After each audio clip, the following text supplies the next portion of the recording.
Well, good evening, and good meeting to all. That came out really weird. Good evening. Welcome to the Placerville City Council. It's a special meeting tonight. We have a few items on our agenda that we needed to get to outside of our regularly scheduled meeting, so here we are.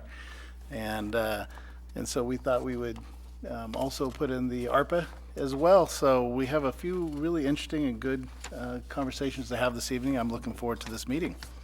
So with that, I'm going to go ahead and call this meeting to order. And if you'd all please rise and join me in the Pledge of Allegiance. I pledge allegiance to the flag of the United States of America and to the republic for which it stands, one nation, under God, indivisible, with liberty and justice for all.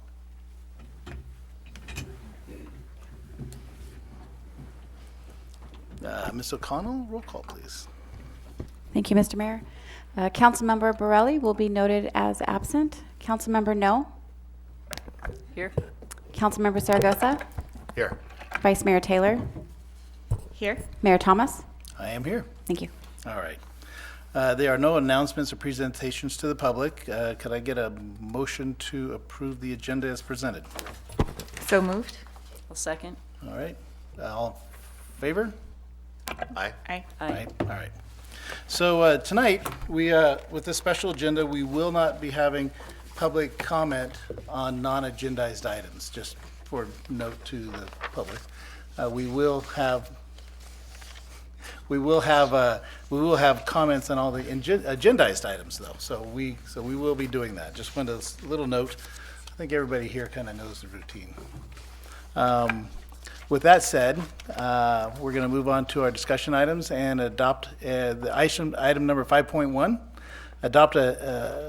adopting the addendum to 2013 to 2021 housing element negative declaration for the 2021 to 2029 housing element cycle 6, general plan amendment GPA 20-01, and this is a big deal, repealing in its entirety the 2013 to 2021 housing element cycle 5 and adopting the 21-29 housing element cycle 6 to the general plan, and direct staff to transmit the adopted resolution and housing element to the California State Department of Housing and Community Development for review and certification.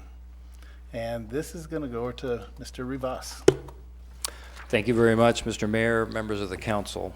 A lot of this will be a bit of a repeat from our last meeting when I handed out the draft to you, but maybe for the public's benefit. So let me begin by stating that the housing element is a mandatory element of the city or a county's general plan.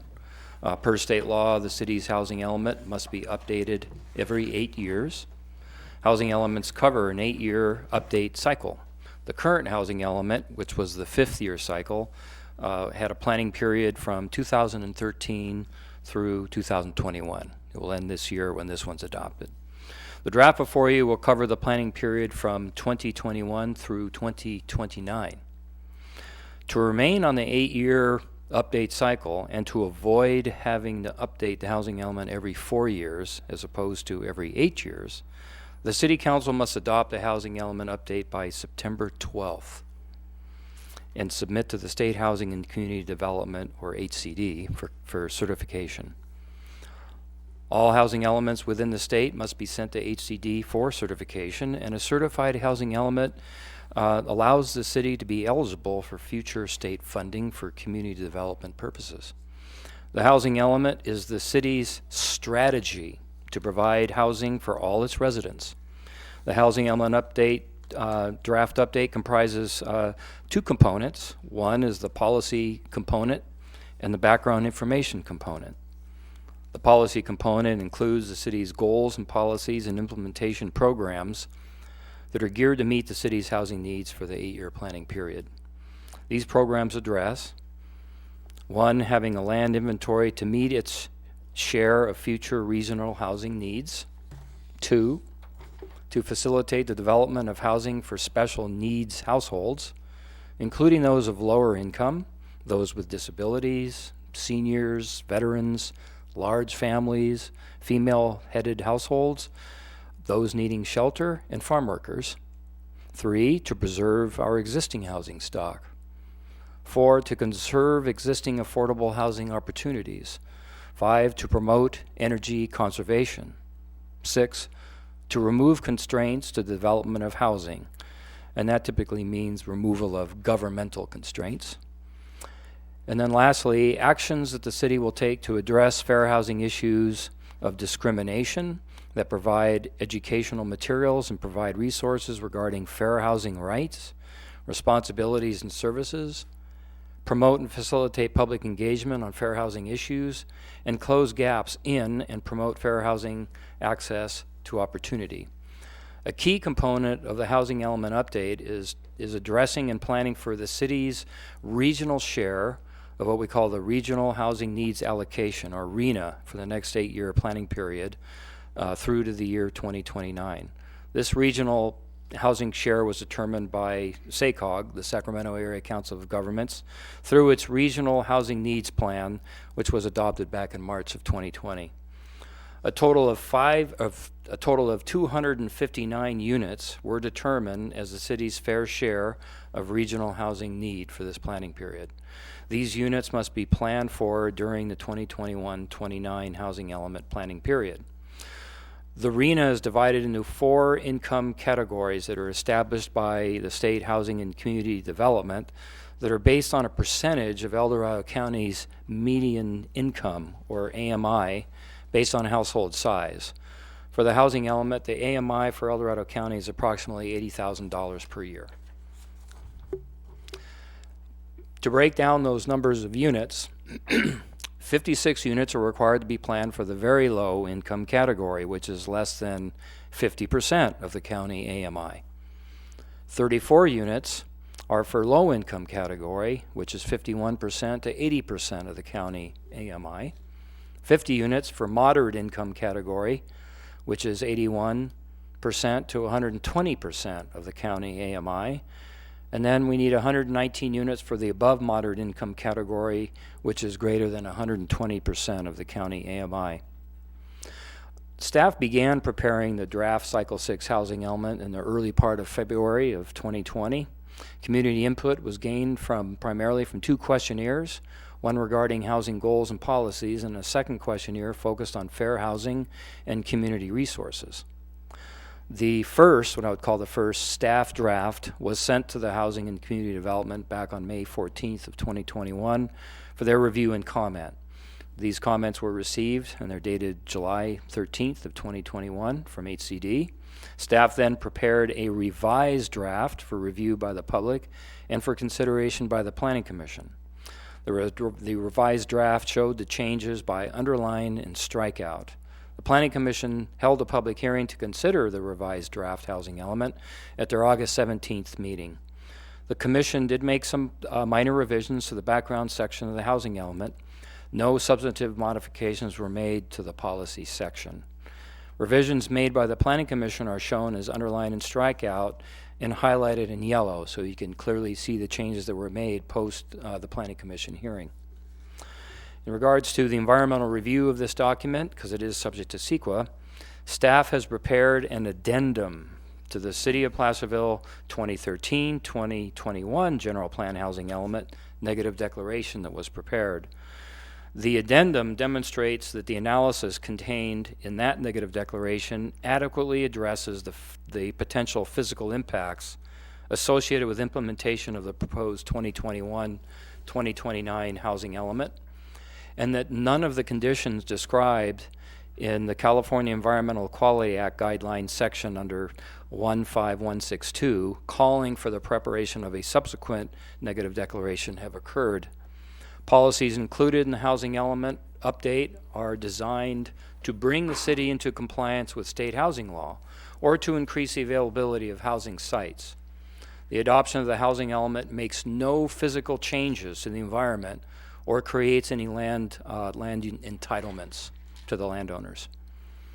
Attachment B of the staff report is the addendum to the 2013-2021 housing element negative declaration that we're using for this housing element cycle 6 update. And attachment C of the staff report contains the actual housing element negative declaration prepared for the cycle 5 housing element for your reference.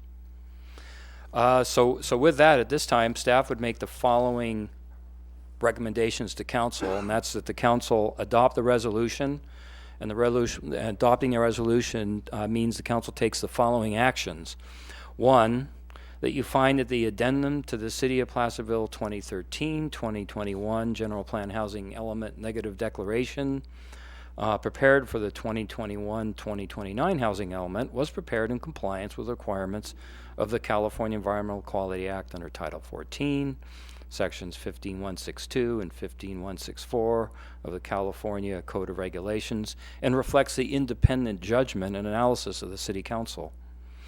2, that the council find that under the CEQA guidelines of Section 15164, an addendum to the negative declaration may be prepared if only minor technical changes or additions are required and none of the conditions identified in the CEQA guidelines section calling for the preparation of a subsequent EIR or negative declaration have occurred.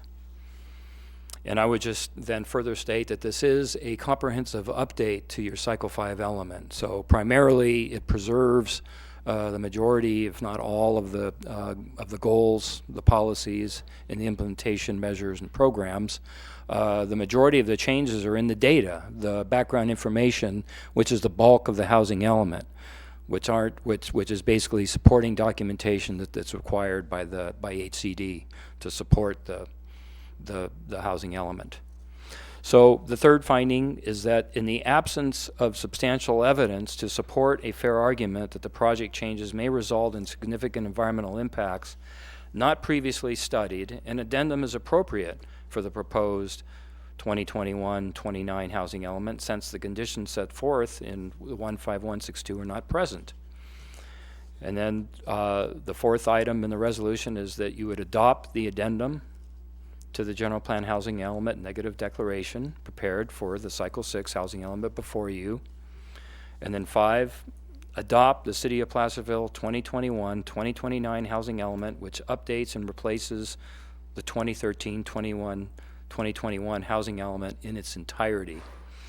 And that concludes staff's report, but at this point I just want to point out, I just want to acknowledge the work and effort of City Planner Andrew Painter and the whole Development Services Development staff who worked on this document. It was a Herculean process. We've huge amount of hours to produce this document.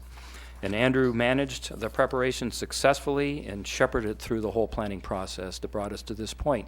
So with that, I'll be happy to answer any questions the council has. Thank you, Pierre.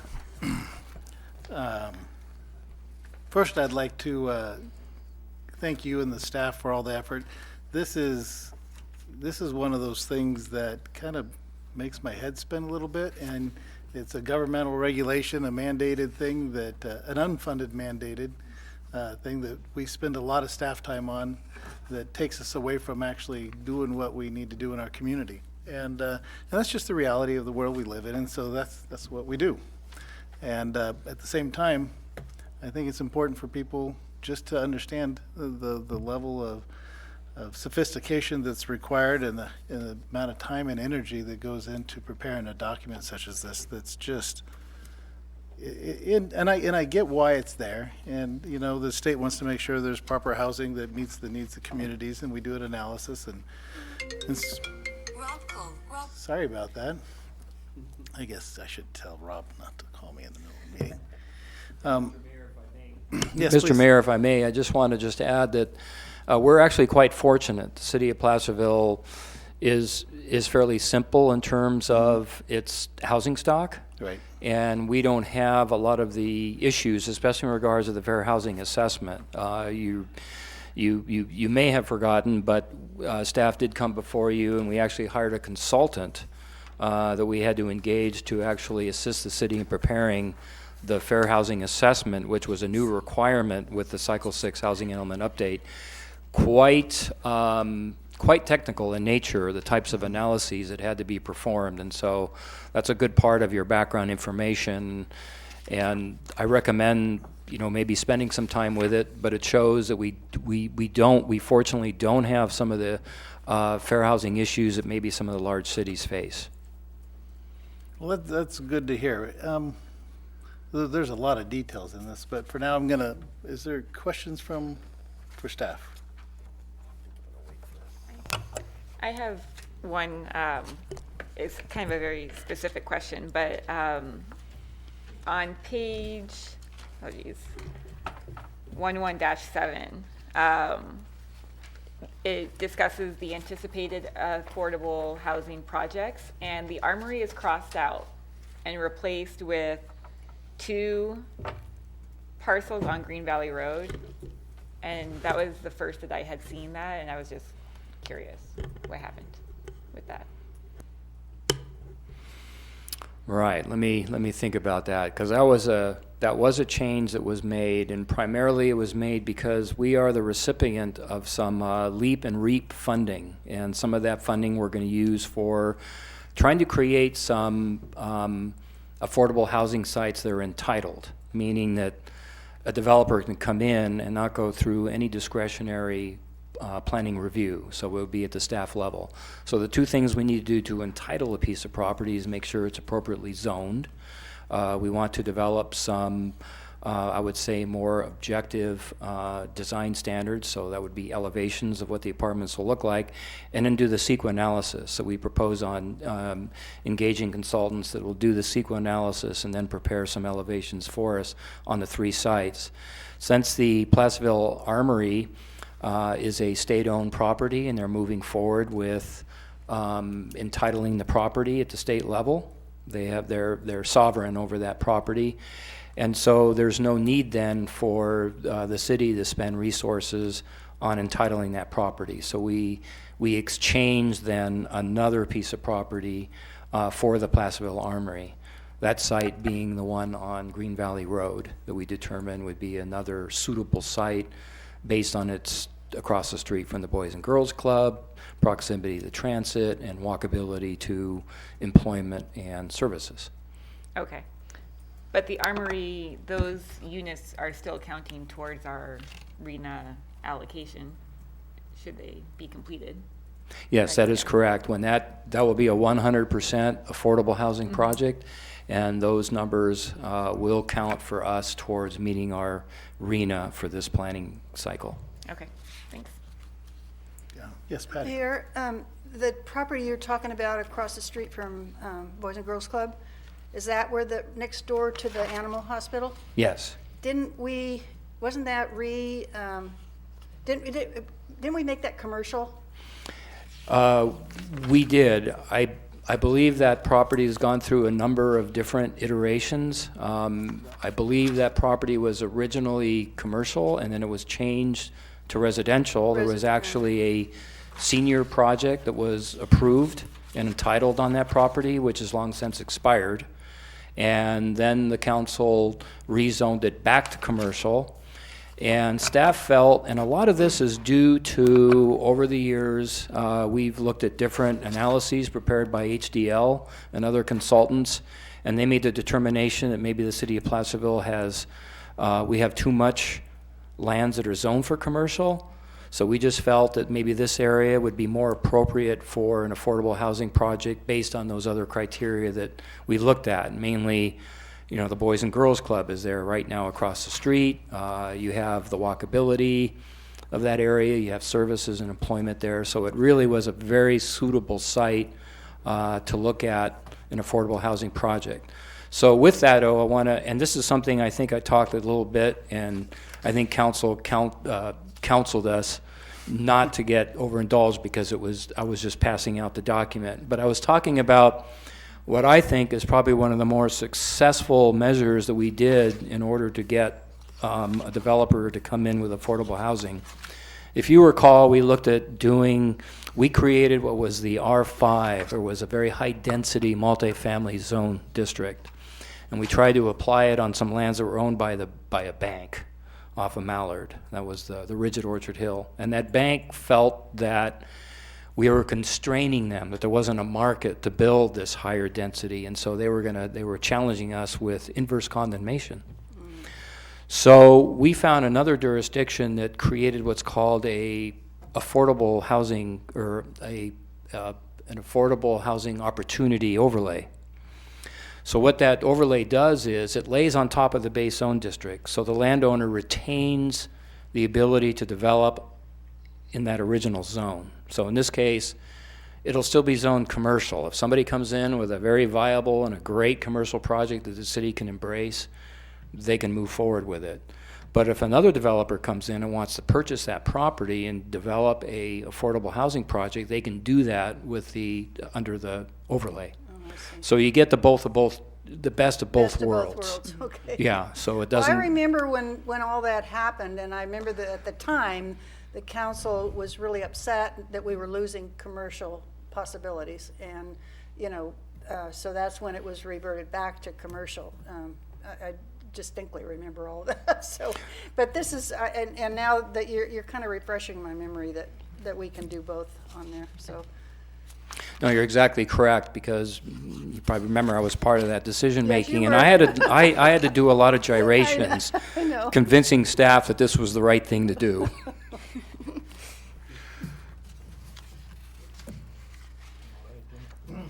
Any further questions for now? All right, I'm going to go ahead and open this up for public comment. This is on item 5.1, housing element.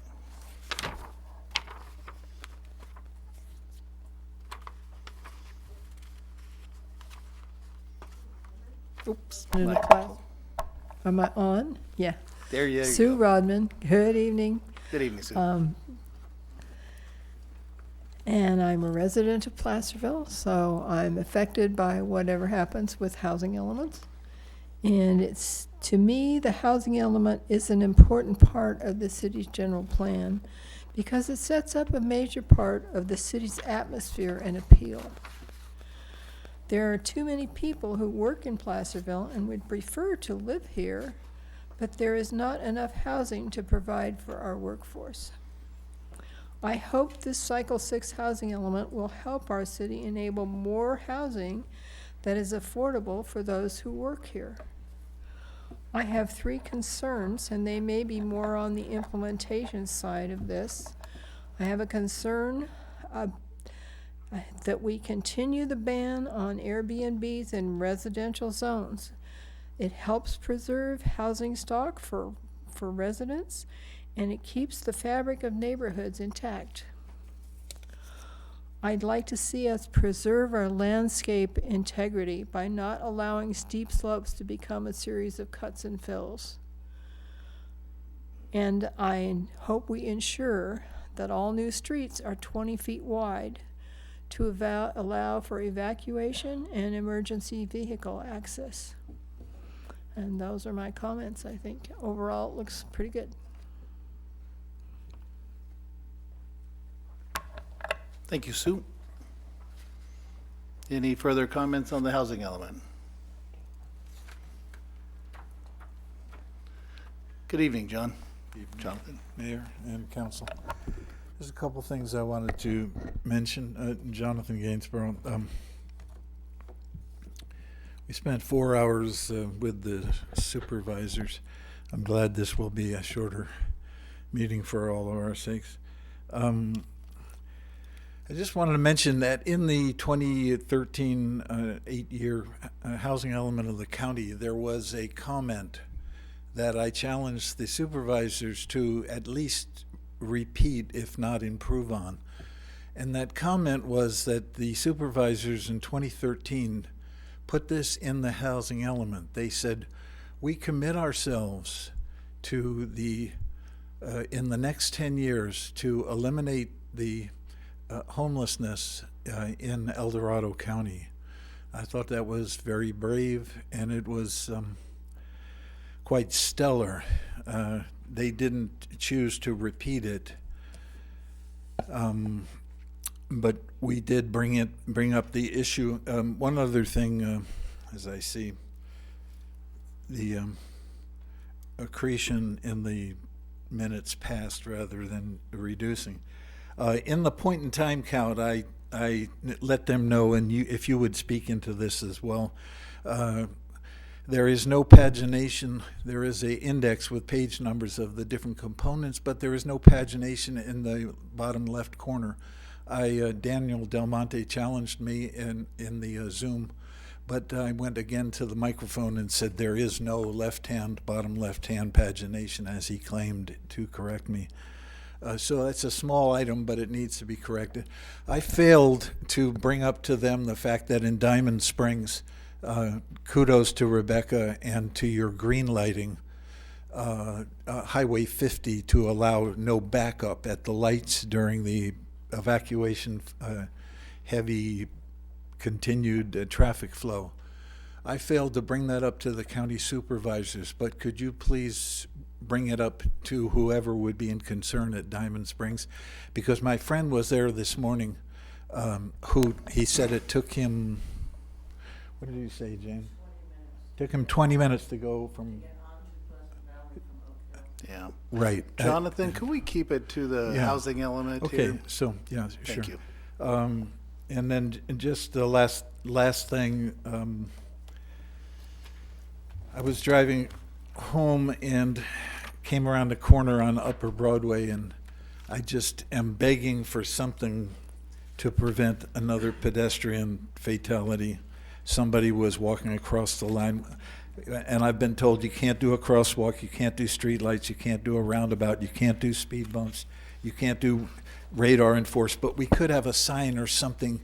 Somebody was in the road pushing their cart across it on a blind corner, and we could have hit him. I just don't want to see another fatality. The homeless wrestle with mental illness. Unless you've lived amongst them, as I have, you don't realize how high the mental thank you, illness is. Jonathan. So please, let's put something up like pedestrians ahead. All right. Any further people for public comment on the housing element? Not to worry, Dennis. All right, thank you, Gene.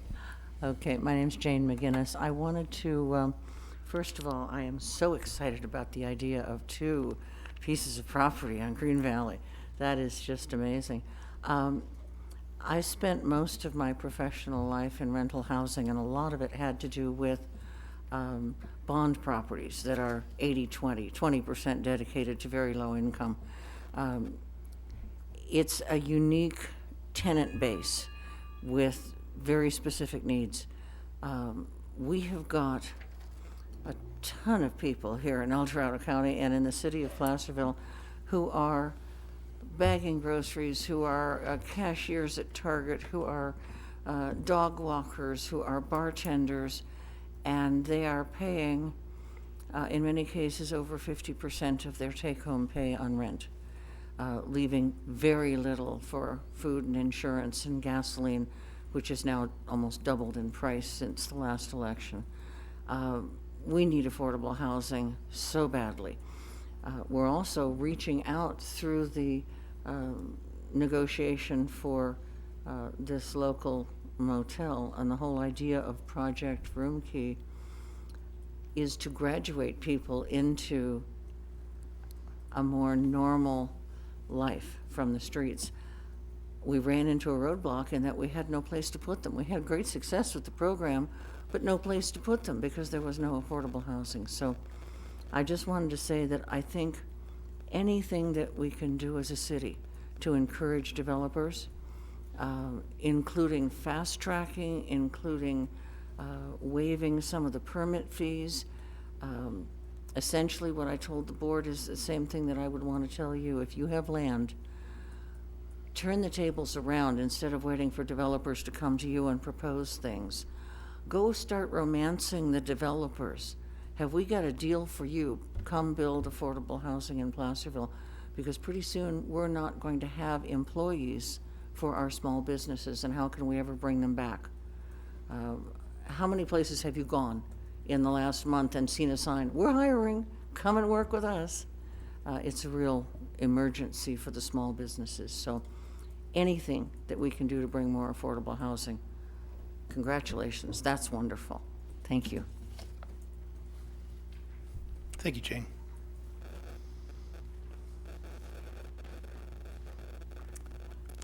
Good evening, Mayor Thomas and members of the council. I appreciated you saying your head was spinning. And when I looked at the information online, this version and that version and this one corrected, my head was spinning too.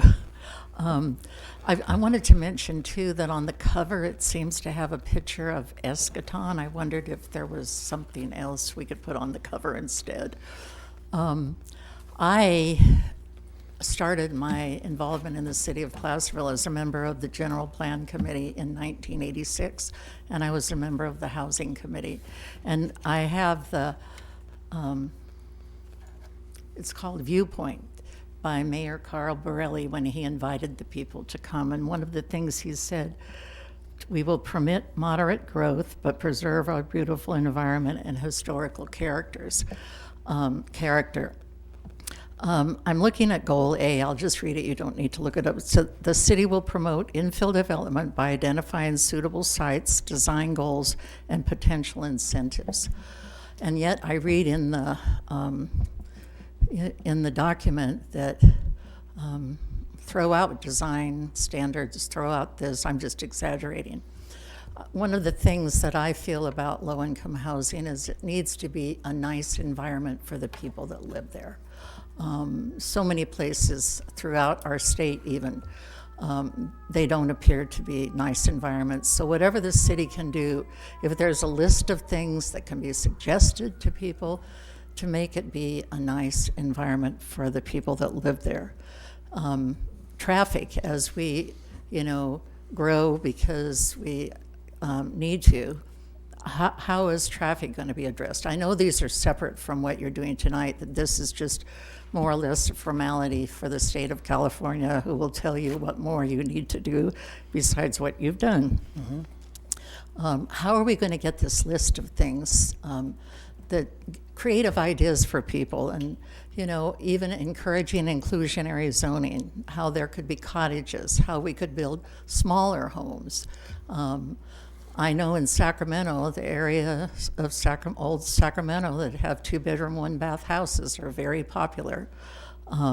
Mixed use, how are we going to do mixed use? And all this is above and beyond what you're doing tonight. I did have a question about under Program 5, Public Outreach, where it talked about in the homelessness plan, $10,000 in 2018 for the coordinator, and then $10,000 in 2020. And that's still in the plan, so my question is that something that's going to happen every 2 years, or is that $20,000 still there to be committed?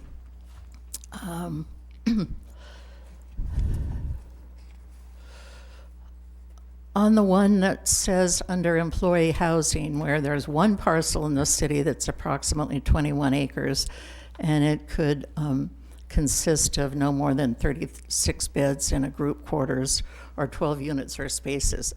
I guess I'm curious, is that just something we put in the housing element, or is that something that the owner of the property is interested in? When you talk about seniors, I know in the plan it said that a lot of them move up here and they move to a house, and I know a lot of people who have moved into the city that lived out in the country. People that I've known for years that might have lived in Georgetown, people that lived in Cameron Park that have moved into the city, and a lot of them, to Eschaton. So a lot of the seniors that move into the city were originally living out in the county and wanted to be where life was more manageable. I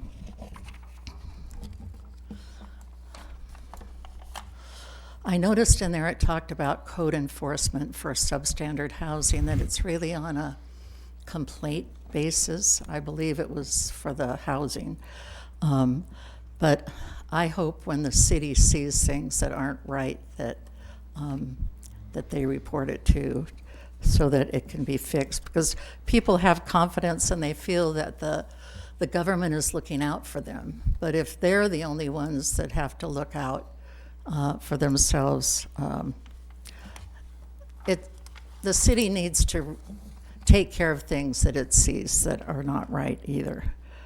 And I think you had a discussion recently about accessory dwelling units. And I can't remember because I also listened to the county's report today about housing and homelessness. But someone said, and I don't know if it's the city or the county, that there may be some plans that are developed ahead of time that a developer could come in and pick and do. And I hate to see all the requirements be thrown out without having ideas for how they could be incorporated. I think we both might have lost track of time here, and you made a lot of really interesting comments. Sorry. That's all right. I Sorry, have to apologize to everybody that I say we got to stop at 3 minutes. But, I'm sorry. So we have exceeded our time. Are you good? I'm done. All right. Thank you. All right. Thank you very much. I do appreciate your comments and your thoughtfulness in taking the time to review that document, because it is a lengthy document with a lot of information, like you talked about, that involves how we design our city. Before I start talking too much more, is there anybody else that would like to speak on public comment on this issue? All right, seeing none, we'll go ahead and close public comment at this time, bring it back to the council. There were some good questions in there. I think one of the overriding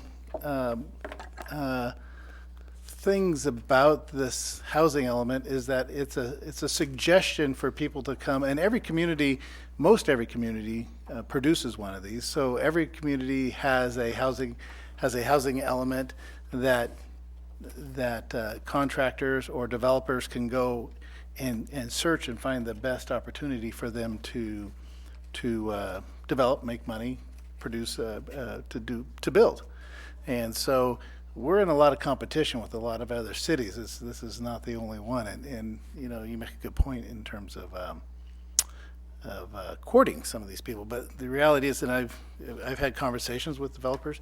It just doesn't, no matter how you do it, it doesn't pencil out. And it doesn't pencil out. And even infill, recent conversations, it just doesn't pencil out. The developers, at least the big developers, don't want to have anything to do with small projects. They make their money on big projects. And so finding people to do the small projects and the infill, and even, I mean, look how much money we're having to give some of these to the grant money that we're not necessarily giving it, but we're cooperating in the process of getting grant monies for infrastructure and the, I can't even remember all the words, but the one right there at Cold Springs Road, all the money that's going towards the developer to produce that one housing project, it's a couple $1 million, I think, and to some extent, and that's what it takes to get some of these projects over the line and make them pencil out for these developers. And so the idea that this is going to bring people to our town or it's going to help anybody, it's checking a box with the state. It's giving opportunity for more streamlined processes, but it's not making it still an affordable project for people to do. And that's the frustrating part of this whole thing. I just want to add the positive that we have 3 projects coming forward. We do. Yes. Even amongst all of amidst that. all that, so, yes. Yeah. Even if we have to pay for it. But I think Dennis brings up a good point in that, I mean, look at how long we've been trying to find somebody to build a hotel here. I mean, that's a good example. It's been years and years and years, and we get them and they find something, you know, I mean, it's just kind of, and it's just, like I say, we all know how badly we need it, and we all think that somebody could really be successful for building that hotel. But like Dennis said, you know, it's all about the pencil and the money, and they won't take a chance. So it's sad but true. I just have a few comments, just things that I picked up while I was looking through it. And one, I just want to thank Pierre for getting into the prototypes on the ADU plans. I thought that was something that could be really helpful. I know I had sent something over, I think, to Cleve and to Pierre a few months ago, because Placer County, I believe, has 3 sort of pre-approved plans. So you just sort of, if you take one of those, you can do other stuff, but if you take one of those, it's just a lot easier process in order to bring one of those ADUs forward. The only question I had, Pierre, was we have timing is January of 2025 to come back with those potential plans, I guess. I didn't know if there's any way where we could do that sooner than 4 years from now. And I know how much stuff you guys have, but to me that seemed like a long time. And I'll just go through the rest of my things here, and then you can make or have comments at the end. The other, and this may be more for my colleagues here, because I don't What think page are you on? Oh, I'm sorry. So I'm going to go to part 2, section 2, housing, page 21. And that would be program F4, historic preservation, on that one there. And it's just an item I wanted to bring up, because on that, you know, we list several things. We list several things that we're going to do to preserve our historic nature, or districts. And so one of them is the establishment of historic districts. And I know for a long time we've kicked around the downtown historic district. I think, at least I know some of us have talked in favor of that. I know I have. And I just would, and it's another one of those things where it's always bad time because we're always busy. But I'd love to be able to bring something forward on a downtown historic district. It's the one missing part, and I worked on this way back when I was on the historical advisory committee. It's the one that stood out, and you know, there's always been reasons for it, and good reasons in some cases. In other cases, I think people having a fear of what that might mean for their properties. The reality is, if you're going by the interior standards, anything within 500 feet is subject to those anyways right now. So we have enough historic properties downtown that everybody falls within that 500 feet anyways, if you're within Main Street, at least between what we have here. So there's not a lot of difference really from that perspective. So I really would like to see if we could push to do that. And then Mr. Mayor, if I can, I'm sorry to interrupt. If I No can just problem. make a comment on that topic. When staff looked at that particular program, it's existed in I don't know how many cycles of our housing element, and we have 4 residential historic districts currently, and so that statement in there is not to address the commercial Main Street. That is just to keep the door open in case there is another residential area within the city that maybe the folks that live within that particular neighborhood would want to be in an historic district to preserve the feel and the architectural style of their area. And the one that does come to mind is in the Elm Street area. That's one of the older subdivisions in the city, and in fact, it may be the first actual subdivision that was approved by the city in accordance with the Subdivision Map Act when that thing was approved. So, anyways, those are all historic homes now. They're all more than 50 years old, and so that to me would be one community where if the community wanted to be incorporated or made into an historic district, that would be one that we would be looking at. So I just want to let you know that this housing element is not addressing the commercial downtown core. Understood. Okay, thank you. Okay, so that would be for a separate topic then. Yeah, that's actually a policy in your general plan. I believe it's either in the community design element or in the land use element, but we do have a policy that directs that the city consider the Main Street commercial core as an historic district. Staff has worked on that for a number of years. Back when we had, and Mr. Mayor, I think you were on the housing or the historic advisory committee at that time. We did work our way through the historic advisory committee. That committee approved a boundary to that historic district, and that will then, we're just waiting for basically just to have some time to take it to the planning commission to make recommendations to the council to create it. So that's where we are on that. So that's on its own track, separate from the housing element. Okay, great. Thank you. And then my last comment, and I like bookmarked it, but I can't find it, and I'm not gonna look, but I know it from memory. And that was on the language for short-term rentals. It's in the addendum somewhere here in the back. that you'd come back, I think somewhere around October of this year with recommendations, and it kind of lays it out a little bit in there, in the in that language. The only thing I would request there is, there's been enough people I thought that have come to me. I don't know if anyone else here has gotten the same questions or asked, is maybe to put together a little group prior to coming, or it could be a public meeting, whatever, just to kind of get other people that are in this sector of short-term rentals to get some more input. And I know we could do it when it comes up as well, but I'd love to be able to do it beforehand so that we have more, for me, I'd have a better sense of what people are looking for, or what might be. Yeah, if I could just issues. again, a real brief comment on that. Yes, the council did approve a resolution of intent to amend the zoning code to address short-term rentals. We are looking at providing for a permitting structure so that if people have a residential unit in a commercial district, that they could then apply and get a permit to have a short-term rental in commercial. The main problem I think staff is seeing, and I know the state has codes in regards to ADUs or accessory dwelling units.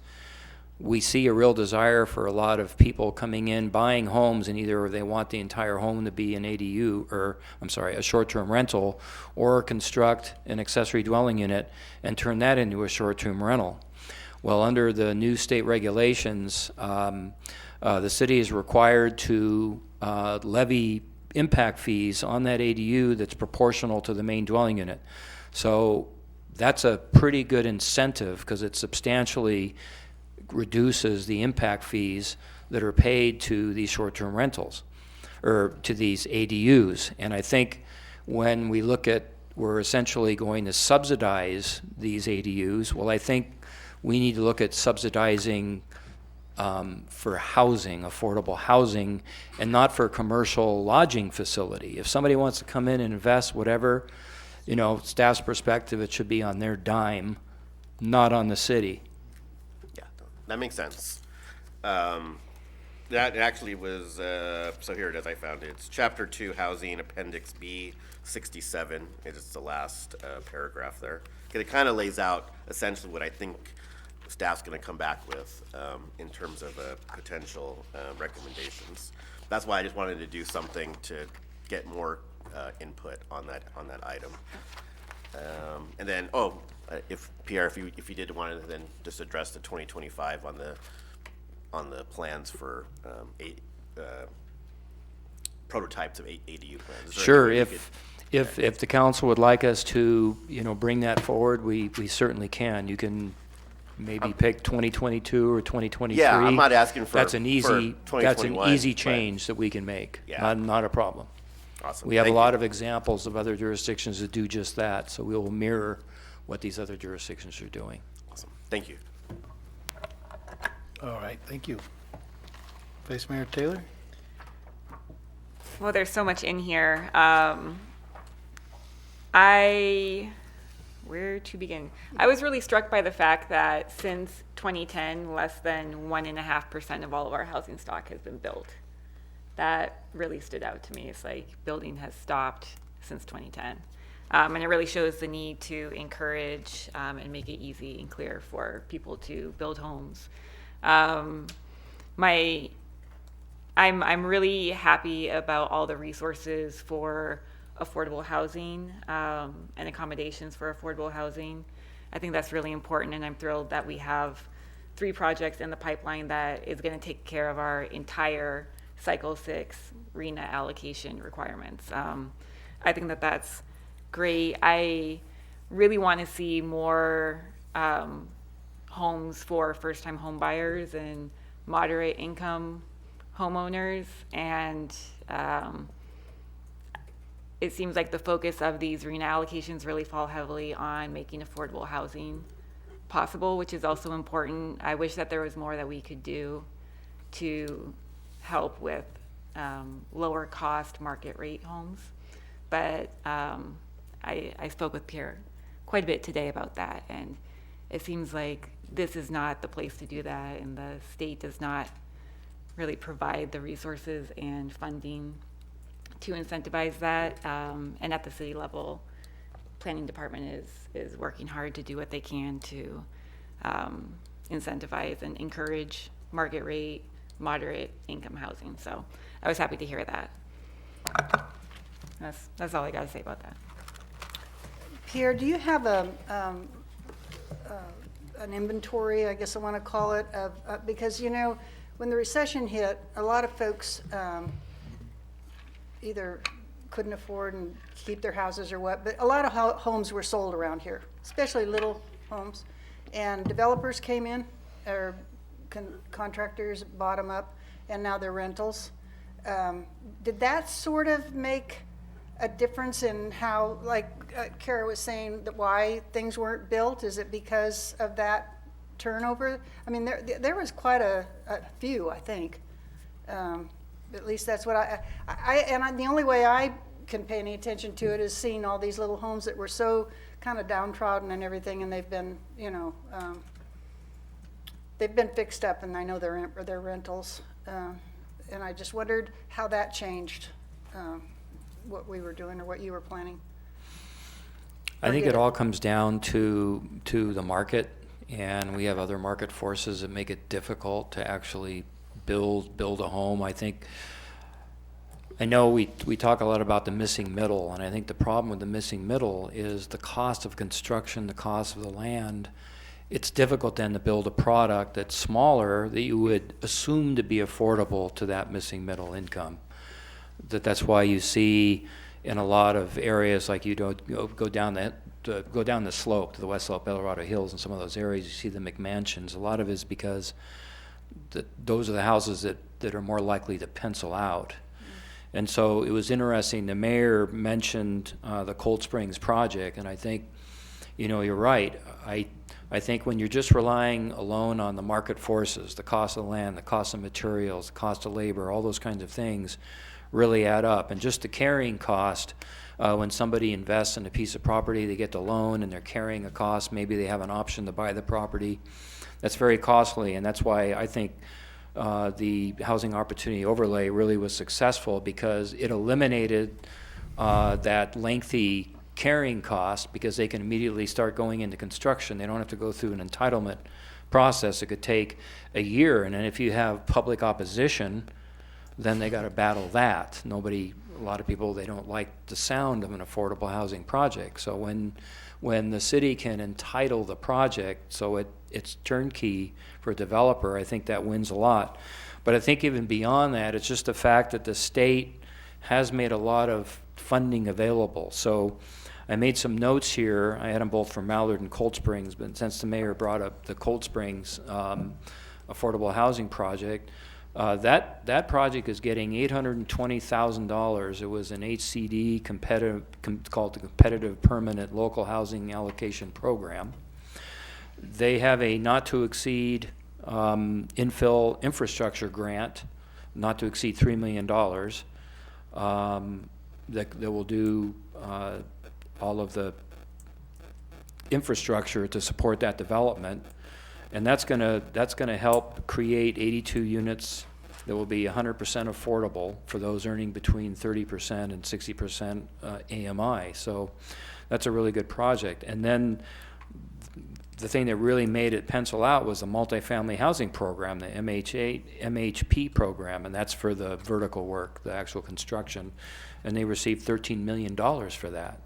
So that's a lot of money that really made an affordable housing project pencil out. So some of those were loans too, though. 50 Yeah, year- some of 50-year these are loans, yep. right. Yeah.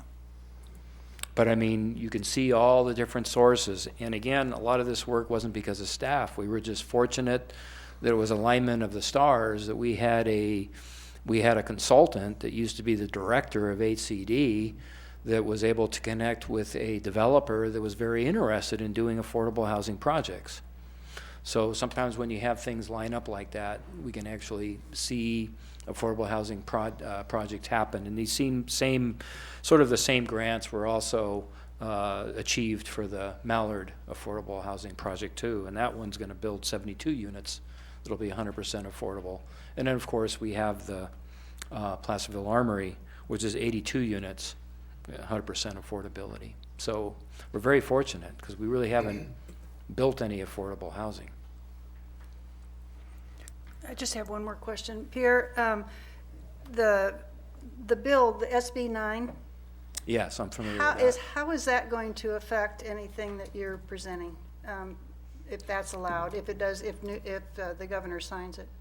Yeah, there's two bills, I think. There's SB 9 and SB 10. I'm trying to remember which is which. One is essentially going to allow for a ministerial process for doing a parcel map to subdivide property. The other one is looking at essentially, I would say, allowing for up to a fourplex on lands that are zoned for single-family use. Correct. So I think it's a knife that can cut both ways. I think the problem that I see, putting my planning hat on, is are they going to shoehorn in a level of density that will change the overall character of the residential neighborhood that people maybe have bought, lived there for years, invested in? And that I personally would have a problem with as well. Do they want to then, do we have to relax all the development standards? Because typically speaking, in the single-family neighborhood environment, you have that light and air, you have the yard for the kids to play, you have a certain feel. It's not high density, it's a little bit lower density. But I think you also have a situation where in a lot of these you get many different lot sizes. And so if a lot size lends itself to maybe having a fourplex on it so that the overall density in the neighborhood is maintained, well then maybe that's a good thing, and maybe that's where we can get our missing middle, is by allowing that. You know, we already have a situation where the state says that in a single-family residential zone, you can have an ADU and you can have a junior ADU. So you can essentially have 3 units on a single-family lot. And so to allow a fourplex, well, maybe it's one more. My question is, and I haven't finished reading through the proposal, but does somebody build a fourplex? Is that also going to allow an ADU and a junior ADU? So is it 4 or is it 5 or is it 6? So you can really be looking at changing the character of a residential neighborhood. So, you know, again, it's a two-edged sword. I think it will help with affordable housing, hopefully. But again, all the construction, everything else has to pencil out for the landowner to want to pursue that. Well, I know the league really fought it, and I think we sent a letter asking that it not be passed, and it was passed. I mean, now it's going to go to the governor. And I think a lot of people have the same, questions that you have. And I don't know. I live in a mixed neighborhood. I have apartments, I have triplexes, I have duplexes, and I have houses. And it worked out great. But I don't live in one of those cookie cutter neighborhoods, So I think that the lay of the land has something to do with it too. And whether it looks good or is appropriate or whatever you want to call it. So I think the city's been pretty good on doing a mix of housing types and different income, housing. So you don't have an area that's all just the the higher income housing, as opposed to areas where it's all just affordable housing. You see that in a lot of the larger cities. I think we've been fortunate here. You can walk around, you'll see, wow, there's an apartment complex that's sort of tucked in there, and it fits in nicely, and then you get that mix so that people feel that they can invest in their properties, and that rising tide will lift all boats, as opposed to putting all the lower income one area, and then you have the broken window effect. You just have a few things start going wrong, and everything starts going wrong, and everything goes downhill. So I think mixing it up, I think, is a good thing. thank you. Yeah, on that same note, Pat, I mean, SB 9 and SB 10, Atkins and Wiener bill on what we're saying, Patty, is, and I don't know, I mean, it'll be interesting to see what the governor does. I mean, he's talked so much. I think he'll probably sign it because he's talked so much about, he wanted to build like 4 million units, I think, something outrageous that was never going to happen. So for him to veto them would be interesting. So we'll have to see where that goes. But yeah, I mean, essentially those bills eliminate single-family zoning throughout California. notwithstanding potentially some local input, but it really does. I think the only thing I saw that was built in was you had to at least live at the location for 3 years. So I guess that means I could rip my house down and build 4 little houses on it. There's probably some other issues, but essentially, yeah, that's what you could do. And to your point, Pierre, I don't know if that includes a junior and an ADU and a junior ADU on the same property. So it's going to dramatically change things. So so if that passes, Pierre, I would assume we'd have to come back on our housing element at some point, or no? I see. I'm seeing No. council You're shake her good. head no. So, again, I haven't fully looked at it. And another question, if I may, Mayor, is on that point. It would usurp our local regulations precluding that we can only have a single family. We'd have to allow a fourplex. My question would be, would the new law usurp CC&Rs? I don't know the answer to that. So to answer a couple of your questions, first of all, we would not have to come back to amend our housing element. However, if Senate Bill 9 and 10 are signed by the governor, we have received every indication that they will be. And the new normal, as you have described, will be that we do have to allow by right lot splits. ADU and JADUs will also be allowed by right as long as they meet the requirements of state law and or our ordinances. There are some very modest exceptions to that, including but not limited to historic or landmark sites. Our office will work with staff to make sure that we do carve out some protections. There's also some modest exemptions for fire hazard locations, which are especially relevant in this area. So we will, again, work with staff to make sure that we can manage that.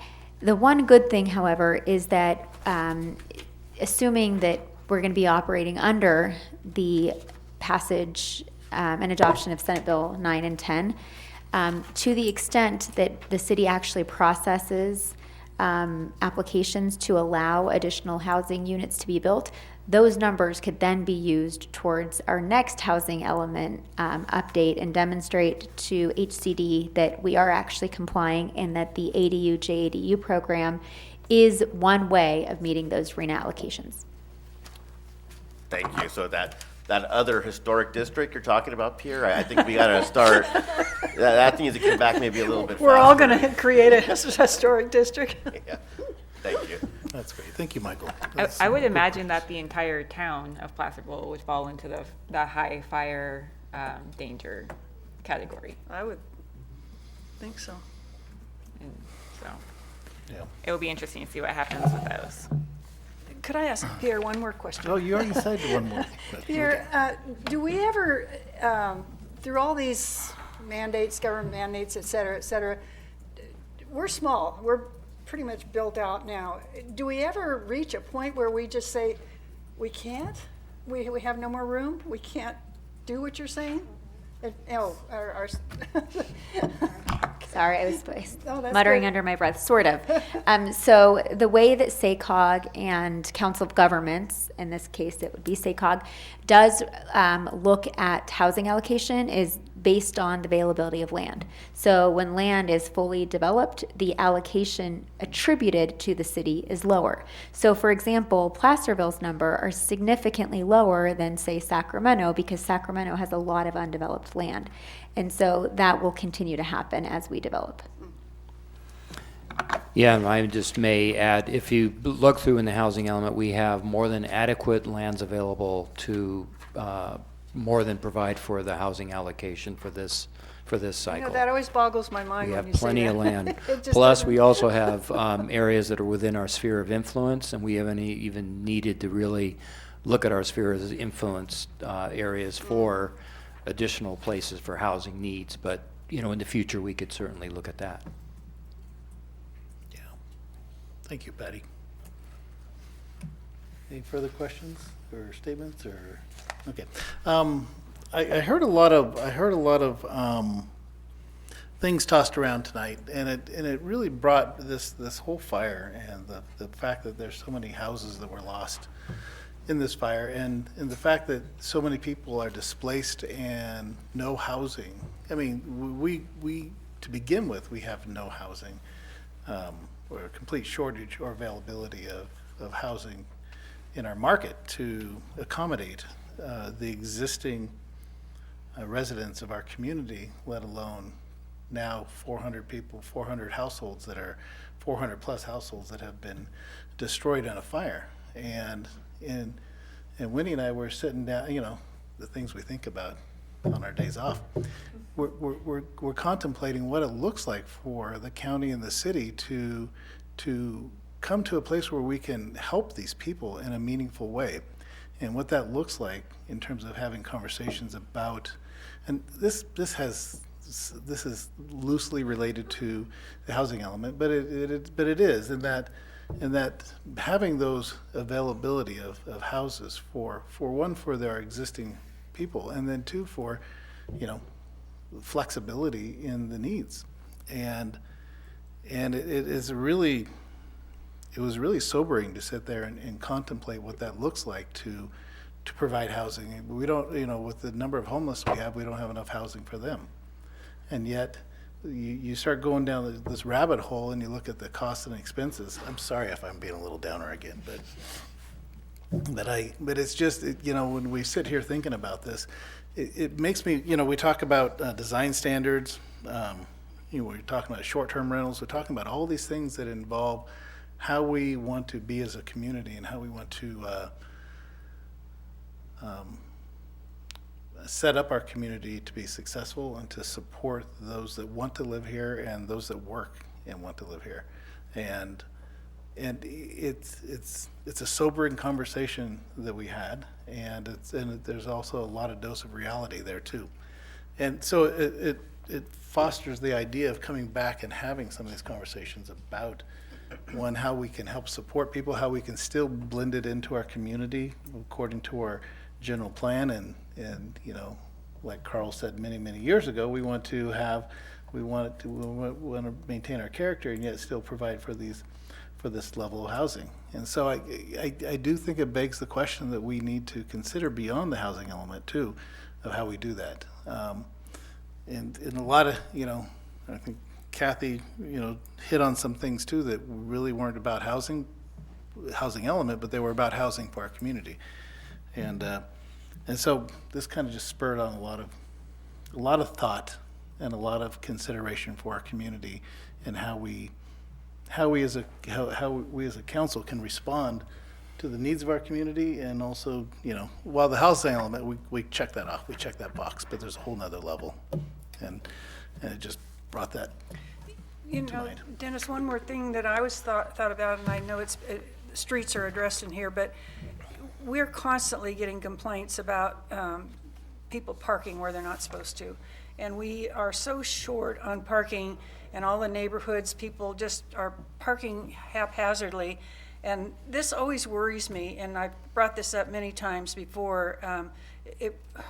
Where are we going to put these cars with all this extra Well, housing? and that's another issue with fire hazard and ADUs and the mandate that you're required to, that parking cannot be a requirement for the ADU Right. on these houses. So it's also another issue for parking and fire hazard for our small streets. So all that's out there. As far as the housing element goes, you guys did a phenomenal job putting this together and representing our community and getting what we need to, well, not just checking the box, and I say that kind of cavalier, and it's not that cavalier. It is, you guys went through a lot of work to make sure that you acknowledge the needs of our community. You took a lot of time to look at our community and find the places that would suited when you talk about, you know, the walkability and where it's best appropriate. And I just want to express my appreciation for the depth of your how far you dug into making sure this fit our community so well. So thank you for that. Thank you, Mr. Mayor. And I would entertain a motion. Is that where you were going? Yeah, I want to check the box. Okay, let's finish checking that box. I'll make a motion to adopt staff's recommendation to adopt the addendum for the housing element and repeal the 2013-21 housing element. Second it. Roll call, please. Councilmember Burley? Aye. Councilmember No? Aye. Councilmember Zaragoza? Aye. Vice Mayor Taylor? Aye. Mayor Thomas? Aye. All right, on to some more exciting stuff. No, this was still exciting, sorry, Pierre. This was really exciting. Yeah, let's go with that. Oh, we're gonna celebrate. Okay, moving on. Let me find, I have to apologize. In looking through all my documents, I lost my agenda. Thank you. I do this every once in a while. It's easy to do. It is. There's a lot of paper up here right now. Particularly difficult to keep track. Yes. Item number 5.2, review potential American Rescue Plan Act, or ARPA, projects to be funded and provide staff with further direction. Mr. Morris. Thank you, Mayor and Council. I think what we would like to do tonight, we have a list of projects. Some of these you have seen and some of those are new from the last time we talked about this. So what I'd like to do is allow each of my department heads to just briefly describe their projects for you, similar to what we do in our CIP budget process. And then we can have some discussion, and at the end I have some recommendations that I can make to you also. So with that, we will start and go through these in order, and we'll start with the police department. I think they have items 1, 2, and 3. So, Thank you. I don't know how I'm going to be able to follow Pierre and keep it interesting. So before you is a request for several items. What we did as a leadership team at the police department is identify equipment that we could put in the hands of our public safety first responders that would have the most tangible impact on delivering that quality public safety service to the community. One of those items that we felt we had a hole with was a four-wheel drive pickup truck. We have all-wheel drive capable vehicles, but they're not designated for off-road, even though oftentimes our officers will test that capability. So we're asking for a four-wheel drive pickup, and we want to assign that to Amber Robinson, who's a hot team officer, just to extend her reach into certain areas of the community where accessing those locations would be darn near impossible with a regular sedan or even one of the SUVs that we currently have. Do we do questions each one, Cleve, or just go through the whole? well, if the council had any questions, but. I would just go through. Through them all? Yeah, I have because- one question just in the process. It says revenue recovery up to 1.2 million, and how is, what does that mean on that column, the second, or the third column over fourth? I'm actually looking at Cleve. So I'm looking at this sheet, Okay. and there's What? Thank you. Let me explain that first. okay. In the ARPA funding, there was a formula that they came out that allowed us to claim money under revenue recovery. So of the total 2.6 million, we applied that formula that the Department of Treasury gave to us. And this is the number, the 1,210,031 that Dave Warren came up with. The significance of that is that you still have to spend the money within that 4-year period that they've defined. However, it doesn't have to fit one of those about 3 or 4 categories that are in there. In other words, it doesn't have to be infrastructure or broadband or even COVID related. It can be a project that you had on the books that you really wanted to do. So the funding is more flexible in terms of what type of projects you can spend that on. So essentially, it's a reimbursement to the general fund, but we just still have to use it by 2016. Correct. It's reimbursement to the general fund, but you cannot just place it back in your reserves. You have to spend it. All right. Okay? Thanks. So Thanks for that that's why clarification. that column is spelled out separately, so you know what that amount is. And then I'll pass out something later. I've added projects to that fit in those categories that may not qualify under the ARPA guidelines, but could qualify under that revenue recovery portion. So I'll give that to you at the end. All right, thank you. Sorry to interrupt you, Chief. No, no worries.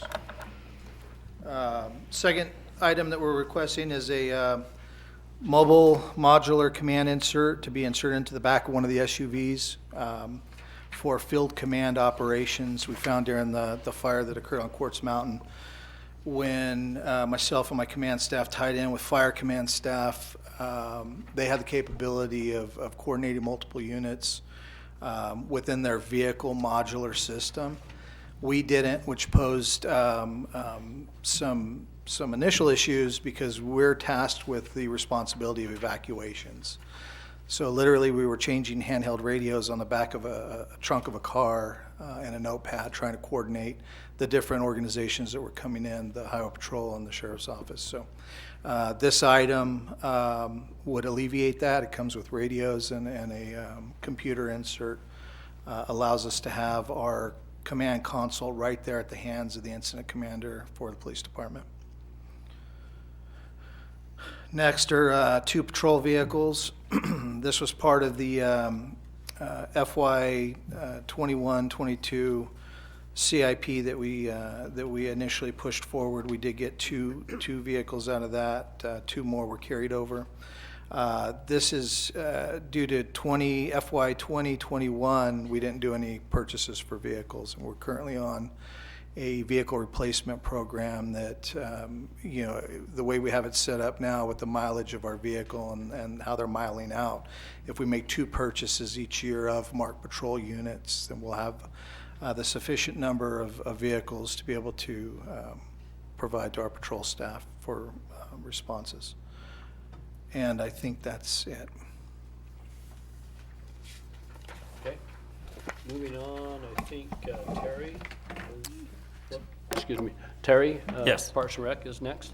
Okay, the first one that I have on the ARPA list this is actually a piece, or it's excised from our CAL FIRE grant from 2021 that we're still waiting to hear from, which was originally about a $985,000 grant, but this focuses on the fuel reduction portion of the grant, which comes up to about $619,000, and that is focused on treating 77 acres of city property, and that also pays for a registered professional forester for 100 hours, and also treatment with our favorite, or Patty's favorite, the goats, and also getting a local tree service to remove mid-story and selected trees. And so that's where that comes from, with a grand total of $619,900.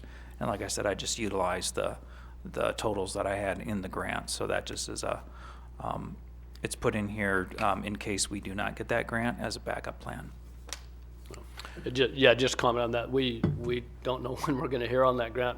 I thought we would have heard by now, and you would think with all of the need that they would have, but we still have not heard.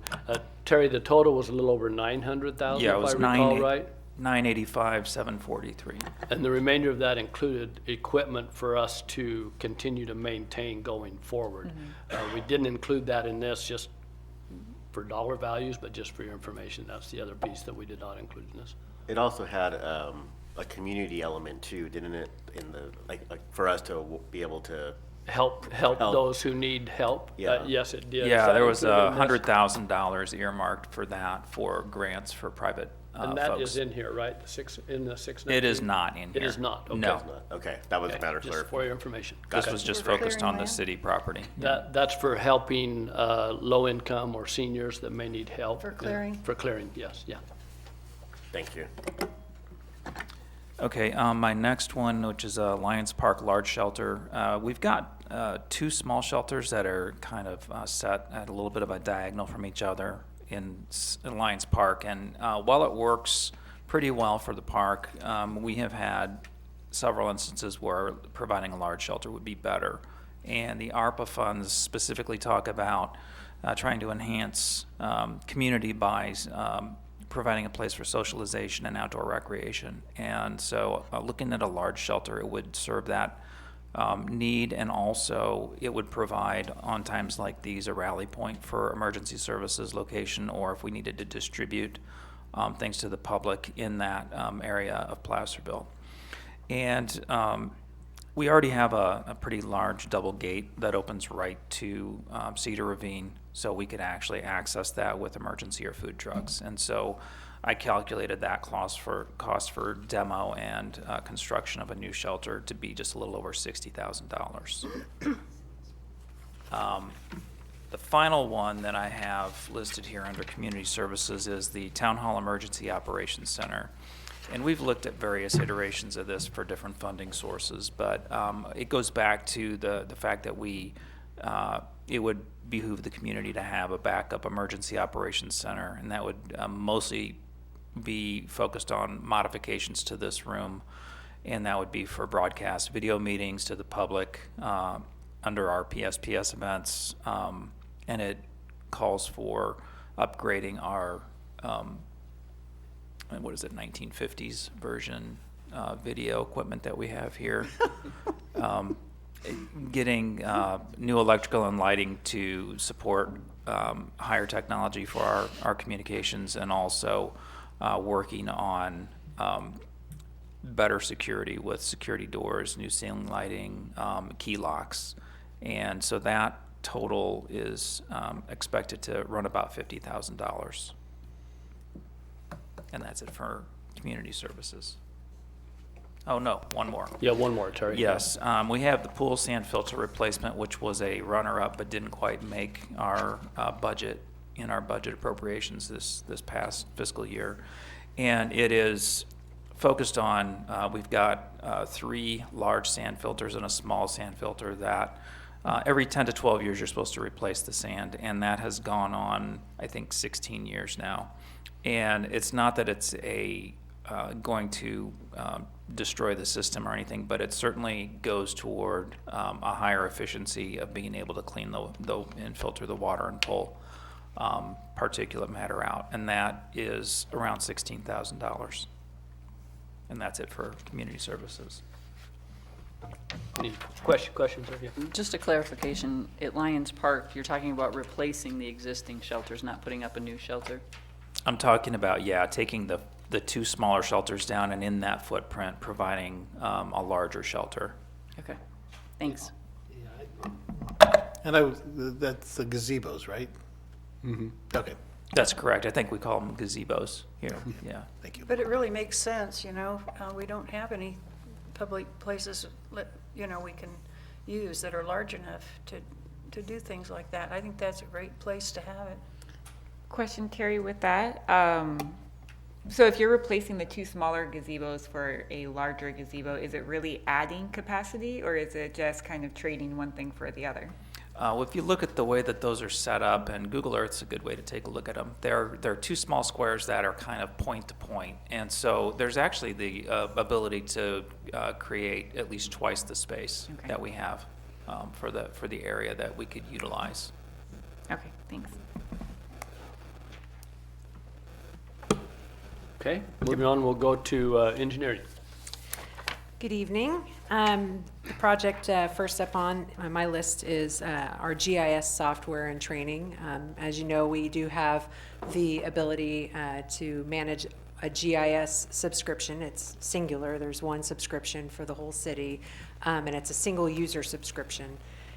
This would be on a platform that actually would be available in a cloud user basis, and it's up to, I believe, 50 employees. It's kind of their small agency package that they offer through ArcGIS. And, originally we purchased GIS a decade or so ago in order to manage our facilities maps.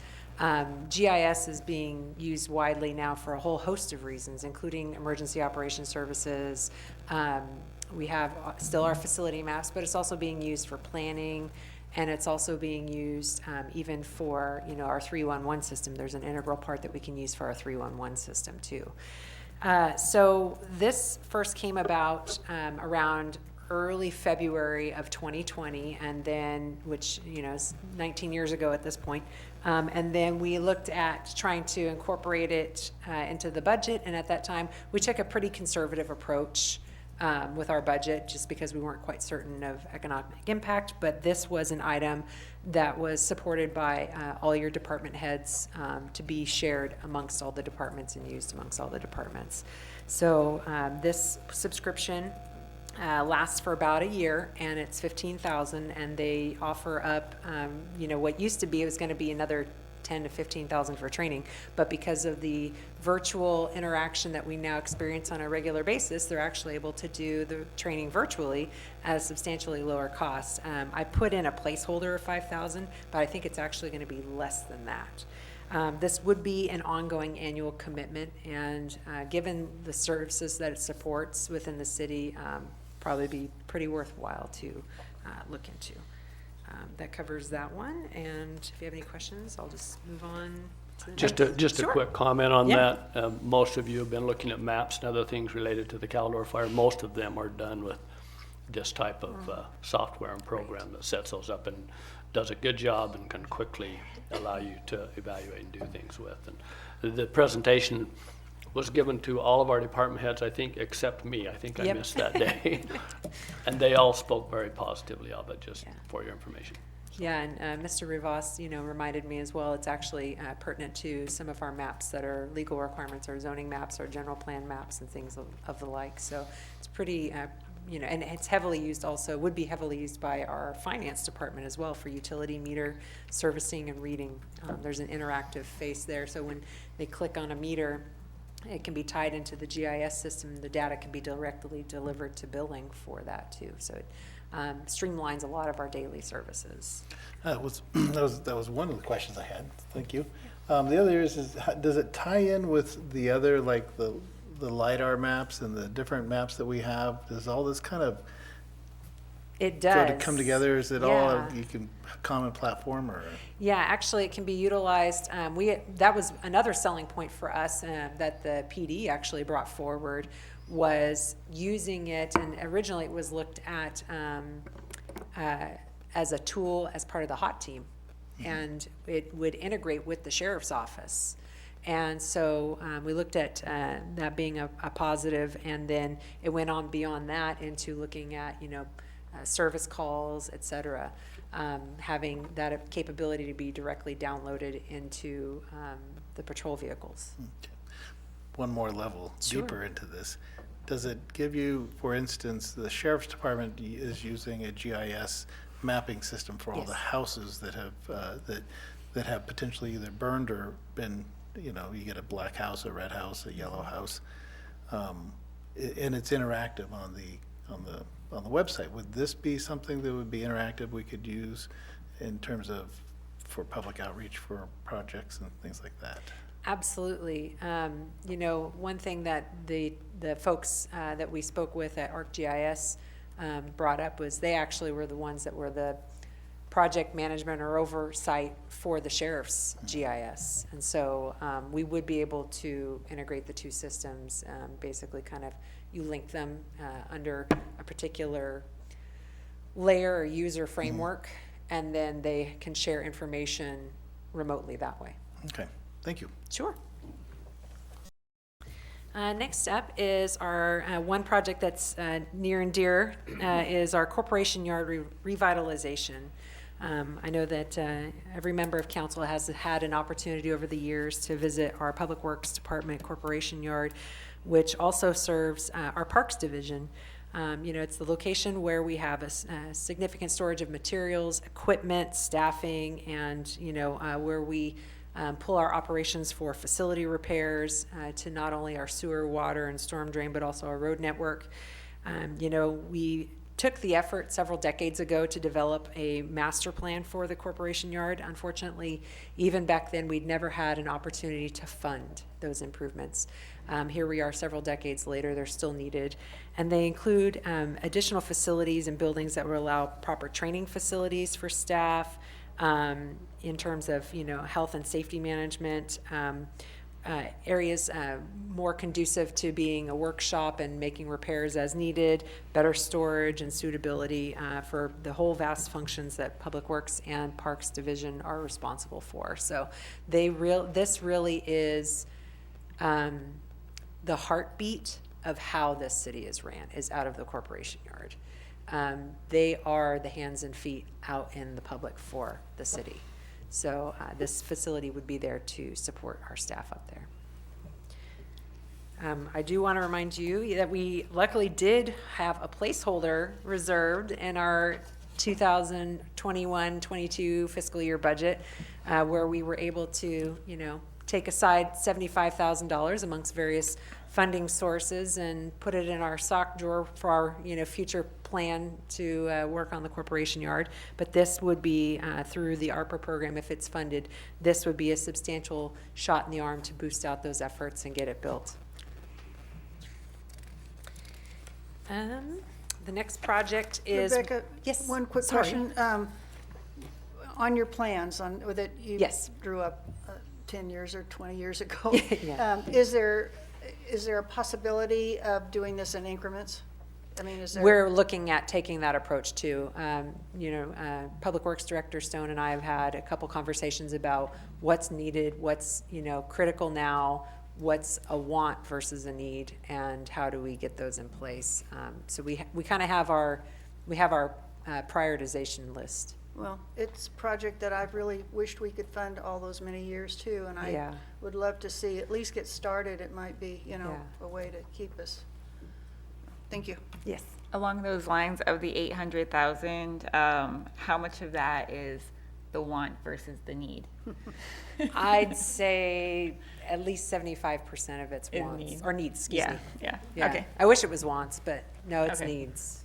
Okay. Yeah, they're just to kind of daylight a daily challenge for them. They don't really have adequate locker room facilities or bathrooms. Right. Yeah, it's bad up there. Yes. Sorry, Nick. It really Yes. is. We appreciate you guys. We've been Yeah. telling him that for all these years, and Yeah, We do need to do something for them. yeah. So the next project, one that keeps coming up, although not wanting to offer up the sacrificial lamb too quickly, it is Canal Street Utilities and Paving, which is a project that we've all heard about for some time. And I want to be clear that it's probably going to take the same kind of effort that Mosquito Road, Spring Street, and Main Street took. We paved the only portion that didn't have utility issues, which was right in front of the high school. right. The rest of it is in need of some tender loving care. So water, sewer, storm drain, and paving.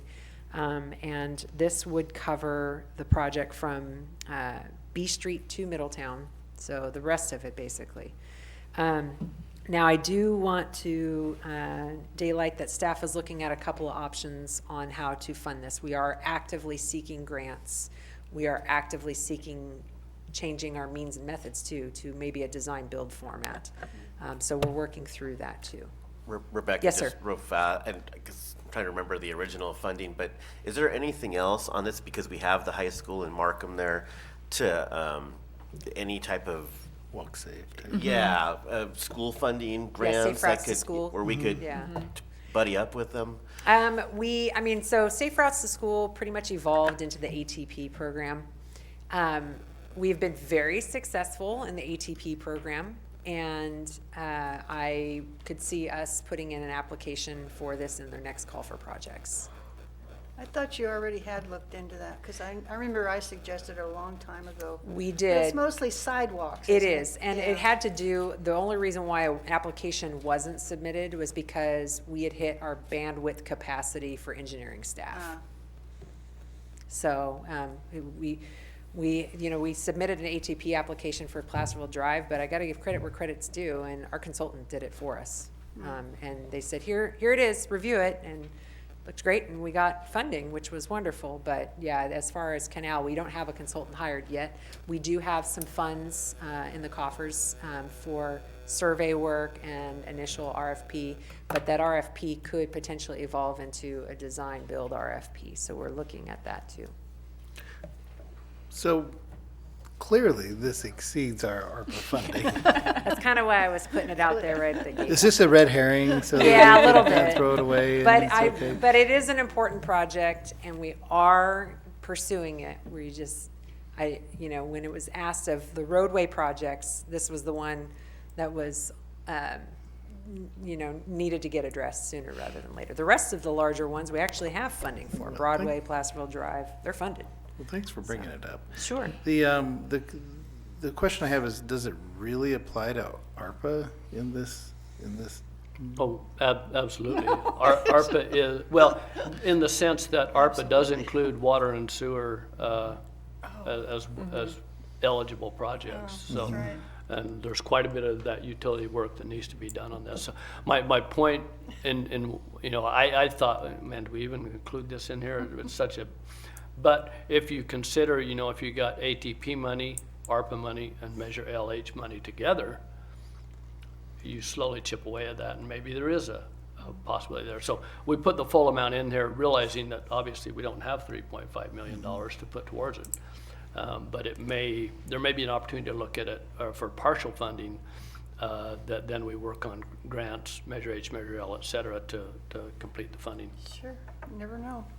Well, I look at this, while we're not going to make a bunch of decisions tonight, I don't think. We might make some. I'm just trying to wrap my head, the ability to even start thinking about this with all those variables involved is right. It's just not a possibility right now. I mean, let's say we decided that between ATP money and H&L money and what other funding sources we have, we can, knock this out with $300,000 to add to it to get us through the first couple phases of the project. But it's just we don't know what those are, so it's even hard to even think about. So the next one is not quite as big of an ask, but I would actually prioritize this significantly higher than the Canal Street project, and that is the public safety building project. This particular ask is focused on environmental clearance and conceptual design. We've done a pretty good job of, making it known the deficiencies that are going on with our current police facility as well as the El Dorado County Fire District. We, on April 7th, City Council and the District Board met and in a special joint meeting and awarded a needs assessment contract to a consultant that we had gone through the proposal process with. And that needs assessment's actually underway right now and will be completed within the next few months. The next step after that is to pursue environmental clearance and conceptual design. So once we know our list of needs, then we can work our way into the development of the project. But this would be a significant boost to that effort. It will not cover it all, but it will get us going for at least a year or more. Thank you.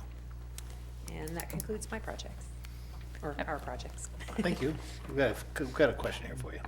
Going back to the GIS software and training. Yes. So is $20,000? Yes. That's $20,000 annually?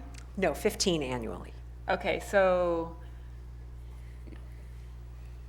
but you're only looking for the first year, and then we would be paying out of just the general fund for that? Is that the idea? We would, and we'd, and I know it's been forever ago, but when we had originally looked at doing this project as part of the 2020-2021 budget adoption during the beginning of COVID, we had actually identified several different funding sources based on a whole host of monies available to each department in one way or another. So, there is an element of this that supports our sewer operations. So sewer enterprise fund money would be eligible for a portion of it. Same with water enterprise fund, et cetera. So there is a lot that we could bring to the table. And that's why I kind of wanted to make it clear that your department heads were all in support of this, because at the end of the day, we'd all kind of decided, okay, let's all chip in our pennies and nickels and dimes as much as we can to fund this, because it was important enough to us. So is this one of those budget items, I don't have the whole general plan line items memorized, but is this one of the ones that got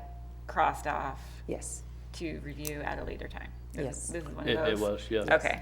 Let me add to that to you. Absolutely, water, sewer, and general fund would be the primary sources of funding for this. If I were to guess, minimum general fund would be, or maximum general fund would probably be 30 cents. 30%, I would say it's more heavily towards water and sewer when you're talking about mapping. So in future years, you know, because one of the ARPA considerations is that it's a one-time expense, it's not something that's ongoing. True. But in future years, we'd really only be looking at like 5,000 from general fund. From general fund, to that's continue the my program. estimate. Okay. I think that's a good estimate. Okay. Yeah. Thanks. I do have one other question with that. Is that just one seat?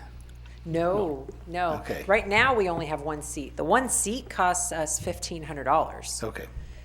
50 seats costs us $15,000. So it's more bang for your buck, for sure. Gotcha, okay. 50, yeah, 50. Yeah, That's a lot of seats. yeah, a lot of seats. Okay, thank But you. I think that's their minimum, isn't it, to go to the next layer? They wasn't it? do, yeah. Well, actually, that's the range.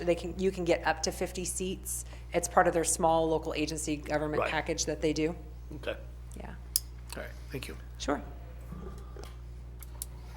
All right, moving on, a couple of these are I just had mine. a quick Yeah, thing oh, on sorry, that. go I ahead. mean, if we have 50 seats, is that something where we could like partner with another local agency to double up on the licenses? You know, like Ione or somebody that, you know, might not, just to defray some of the costs?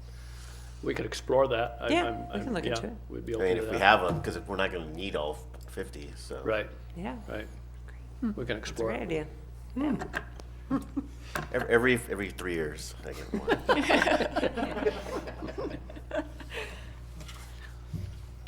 All right, Ready? yep, we're ready. All right, moving on to the next one is what we've come up with, a citywide marketing program. I say come up with.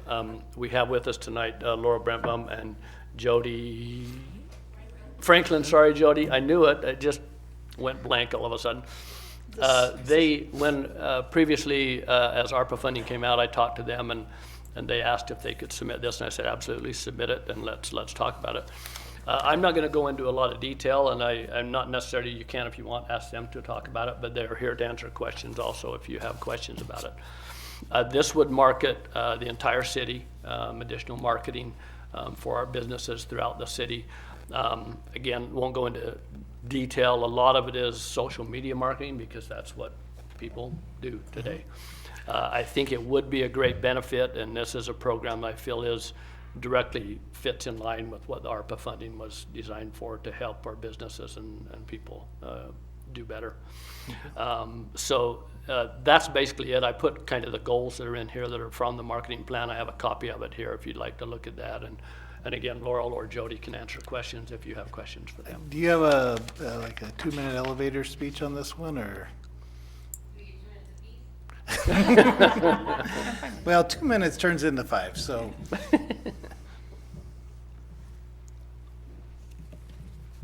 I would like to. I'd like to. You know, everybody else gets a chance to speak to their to their particular ask. So I'd like to hear this one as well. Thank you, Mayor. You bet. I'm really going to make just a brief comment because I'm going to turn it over to my expert, which is Jody Franklin, our Director of Tourism.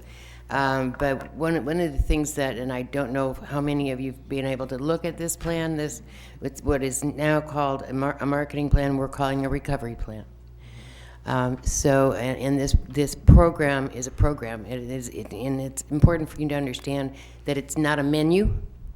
It's actually a program that's integrated, and one piece feeds off the other. So with that, I'll let Jody answer any questions. So I just want to make a couple quick comments. It was designed to bring those 3 kind of business districts together, and I kind of consider it like the string of pearls. So Placerville has its own personality, Placerville Drive does, Historic Downtown does, and then Broadway does. So what we wanted to do is, and we've got Highway 50 that is in common of all that. So I think there's a lot of great possibilities here. A lot of what I hear so far has been the utilities and the, police, all that kind of thing. And it's like, marketing, really? But this is down to the business level. I mean, you're talking about these small businesses that have been impacted this whole year. And God love them, they've hung in there for the most part. So I think that if this could get down a little bit lower, something that they can actually see and feel and touch. And then also really wanted to put measurement in there so we can measure our success and the success of each one of those individual personalities. So if you have any questions, I could answer them, but that's kind of the gist of it. Thank you, Jody. Go ahead. So we're looking at the $50,000 for 1 year. What carryover would we have from that program to move forward in other years with that sort of? Well, a lot of that, you've got this, you've got these digital assets now. That's one of the things when I've tried to market Placerville in the past, it's really tough because you don't own anything. You don't own any digital assets whatsoever. So you're going out and asking this one, and can I borrow this? Can I borrow that? So now you've got the infrastructure in place. So it's basically like the road. You've got the road in place. You've got digital assets, video assets. You've got platforms, social platforms to be out on. You can own your database. So now you have an audience you can speak to. You're not, they've signed up. They want to be a part of this.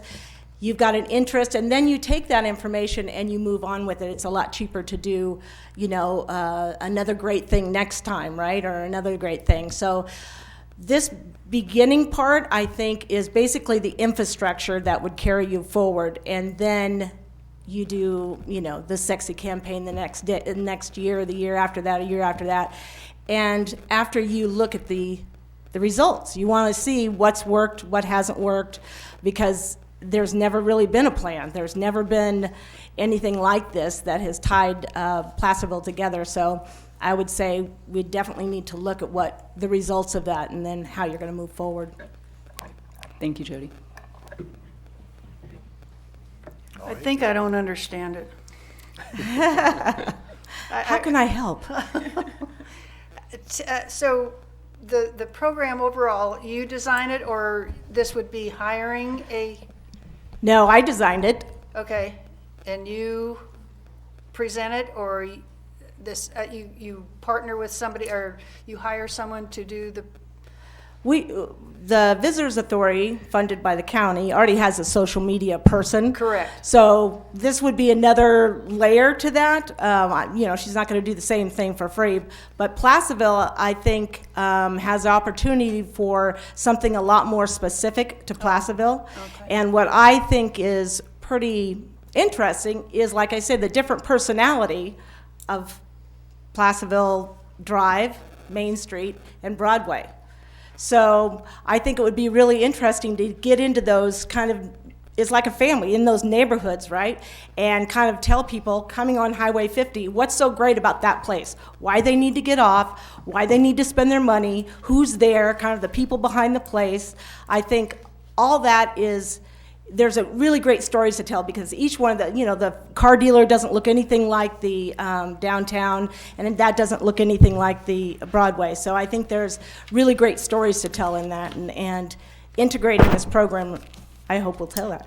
Well, that's, as you know, has been my battle cry, is trying to recognize each district. And, and so many times when it's publicized, it's like, all we have is our darling little city, downtown. Right. And I have, always advocated for we've got to include both ends of town. Right. So yeah, this is very interesting. Thank you. Question, Jody. So this is how I'm understanding it, and you tell me if I'm on track. The city of Placerville, the Visitors Authority would set up various social media channels for the city of Placerville and kind of take those over and create content and copyright to market the districts of downtown, and then we would own all of that content. Yes, the city of Placerville would own all that content, and I mean that's easily accessed, cloud-based, kind of like we did with Amgen. We had that the videos available for whoever wanted to use it. So then you can use it however way you want to, right? From that point on, because you own that. So if we have media, we did a thing with Comstock Magazine, and we were looking for, city didn't have any photos of the city, right? That could be used in a magazine like that. So having those digital and video assets really important. So that would be a great starting point, but also the database, having that database that those are people that said, pick me, I'm interested. What do you have to tell me? So that's never formally been done either. So having that separate database like that, having, and it's all integrated into the program that we're running, but City of Placerville has something separate, than the rest of it. Okay, cool, thanks. How would you, oh boy, I guess I'll go there. How would you get into the weeds? I'm getting into the weeds, but how would you get into the ownership of the content? Would it be the cities? Yes. They would own the content? Mm-hmm. Okay. And it's up to us to share it as we wish and to, right. As other people want to promote events and things that, they could utilize this resources and assets as a public, almost like a public library. Right, exactly. Usually I put them in a Dropbox, and so then everybody has access to the Dropbox, but whatever is, if there's a Google Drive or whatever, however you want to share that, normally I put it in Dropbox and then it could just be shared with whoever. So I think that's really important that we get something out there that you can choose from. Yeah, if we go down this road, it's an asset that will extend beyond this contract as well. Absolutely. Okay. All right. Thank you. All right. Anybody else? Nope. Good? Looks like All we're right. good. Thank you, Jody and Laurel.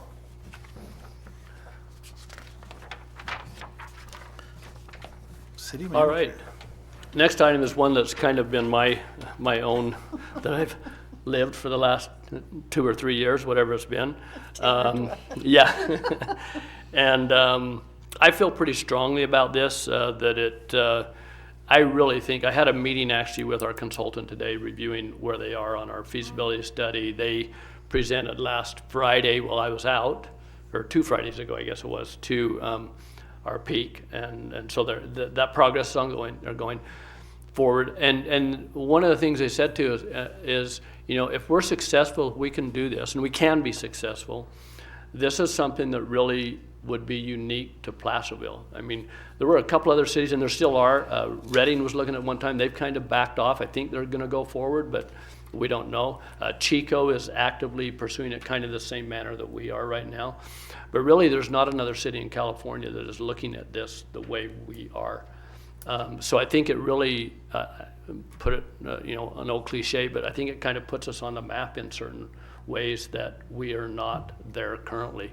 Now, I do want to add that there are a lot of grant funds that are coming out. There's a lot of loan money. I'm on a webinar tomorrow about that, and another one on Thursday or Friday, I forget which. So there's a lot of information coming out on that. One of the things that just came out from the state is, I think it's $750 million that is out there for loan guarantees. So it would basically provide the funding for us to get started and get going. So there is a lot of money to do this that's coming out, and hopefully more federal money also.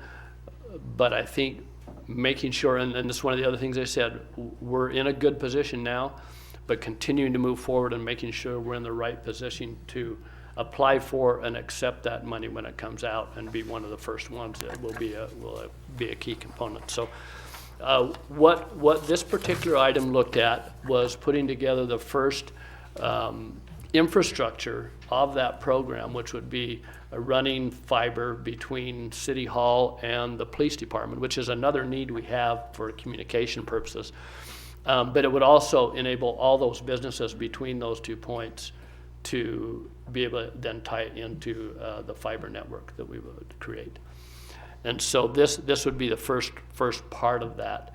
And then the hope is that going forward that it would be funded through user connections, those that want to be part of it, neighborhoods that want to be part, we would bring into that. And they would be able to fund it over, some of them may want to fund it up front, others may want to fund it over a 20-year period, and those are both options to them. So that makes it very feasible and cost-effective. So I think I've talked about it enough. We've had several meetings about it, but I can answer any questions if you have those on it. Cleve, with the consultant, will they provide us sort of that information in terms of, if you invest you know, 200,000 to this, we think we're gonna be in a much better situation to get X, Y, and Z grants? I mean, is it gonna, cause you know, so we can, I'm just trying to see exactly, so we have a better sense of what we have to, what skin in the game we need versus just what we could get because we have sort of a good concept. Right. Yeah, I think that they will. Obviously, the more prepared, the more farther along we are, the better chance we have of getting that grant money. But yeah, that information will be discussed in the feasibility study. Got you. And will the feasibility study also have, like you said, neighborhoods? That would be sort of 2.0. Does that include that as well? Like if so, let's just say, you know, I don't know, Eschaton wanted to do, you know, fiber to their area, you know, would that include the mechanism for at least how that would start to move forward? Not to a detailed level, but it will to a conceptual level, high level. Gotcha. Yeah. Okay. Thank you. That's what I don't understand is I want to, you said it would enable, I mean, you talked about the fiber that would, you know, initially. Mm-hmm. So if other neighborhoods though want to get in on it, then they have to run the fiber. I mean. No, we would be, what we would do is look to a neighborhood and say, it's called the take rate. So let's say Eschaton says, yes, we want it up here. We look at what that cost would be. It would be divided amongst the number of users and then financed over a 20-year period. Or if they want to pay it up front, they can do that too. So you could find people in between Eschaton and this main line that might want to join in too? Absolutely, yeah. You would want to, yeah, So, but kind this of would be branch the out. main line down here? Yes, this is And where everything we would start. run off of this? Correct. Okay. Correct.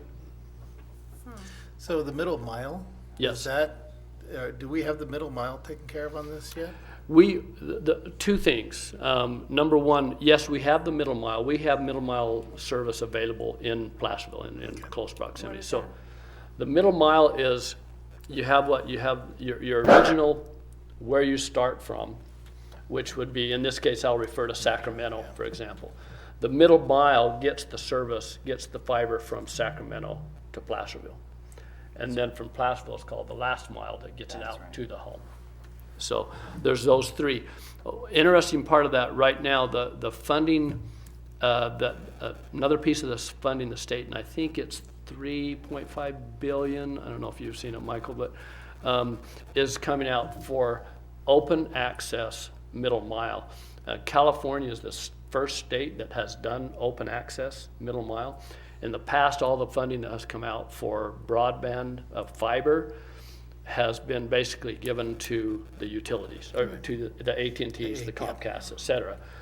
And it has not been successful in getting that out.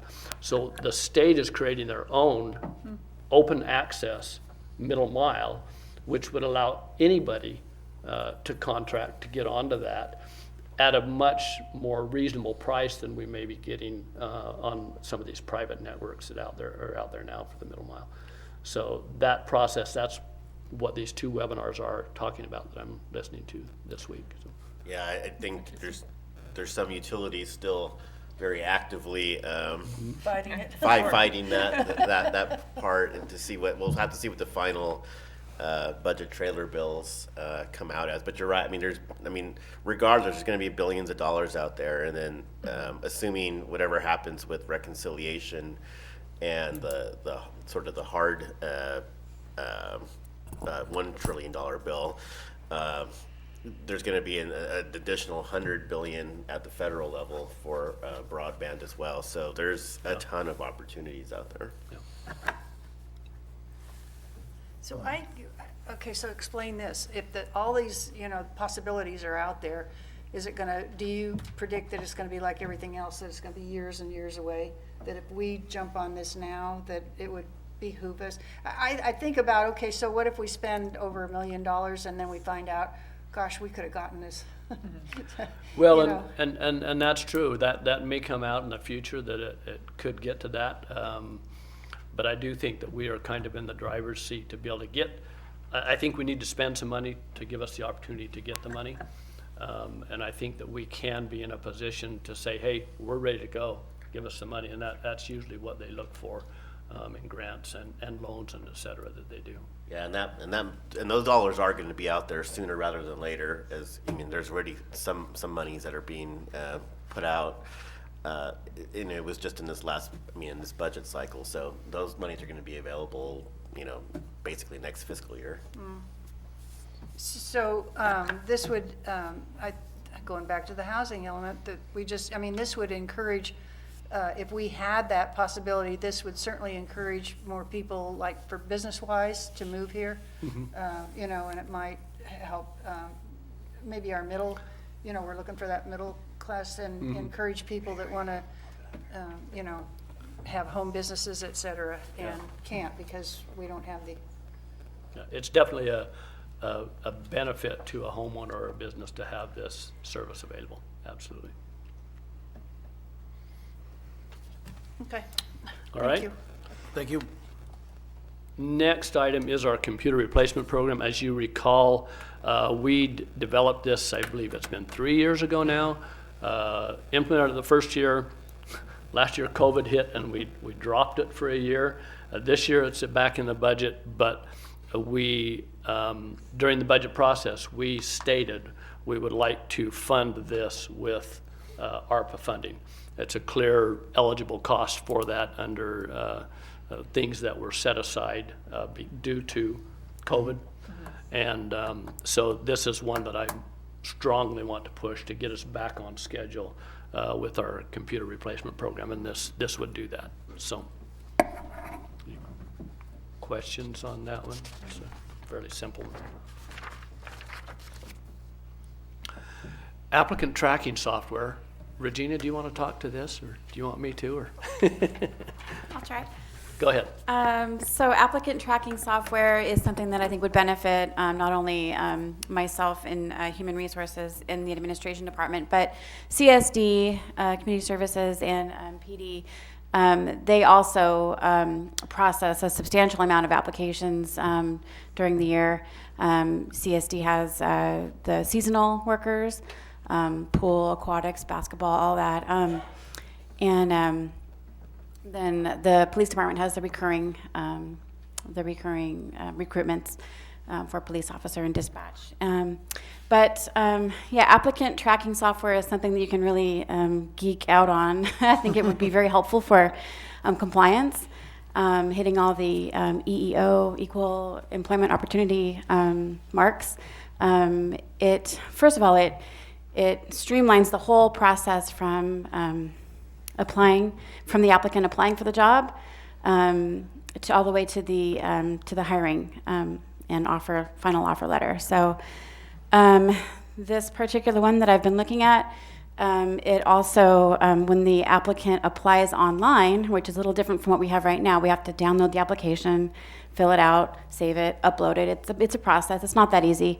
And I think we lose applicants. A couple of times we have to email them and just ask them to please, apply again. So it's time saving. This would be for the applicant to just apply online. And that automatically sends, when I would say initiate the position, it also shoves it out onto governmentjobs.com, which is a large public sector job board. So it has that in it too. So it's a small investment, but it's needed, and it's not urgent, but it would certainly help the save time with all the different staff that are involved in this. But yeah, it's a great software program. It does a lot. So I'd be happy to answer any questions you might have about it. And another point on this one, two things. Number one, this is an ongoing cost. This is a subscription. However, $5,000 of this is for setup and training. So the ongoing cost at this point is about $47.79, so around $4,800 a year. This is another one that also can be funded by all three of our funds, so enterprise funds, water, sewer, and general fund, because all of those would use that. I was just going to ask you who all would use it. Okay. Yeah, it's citywide, so all departments would use that. So just for information on that one.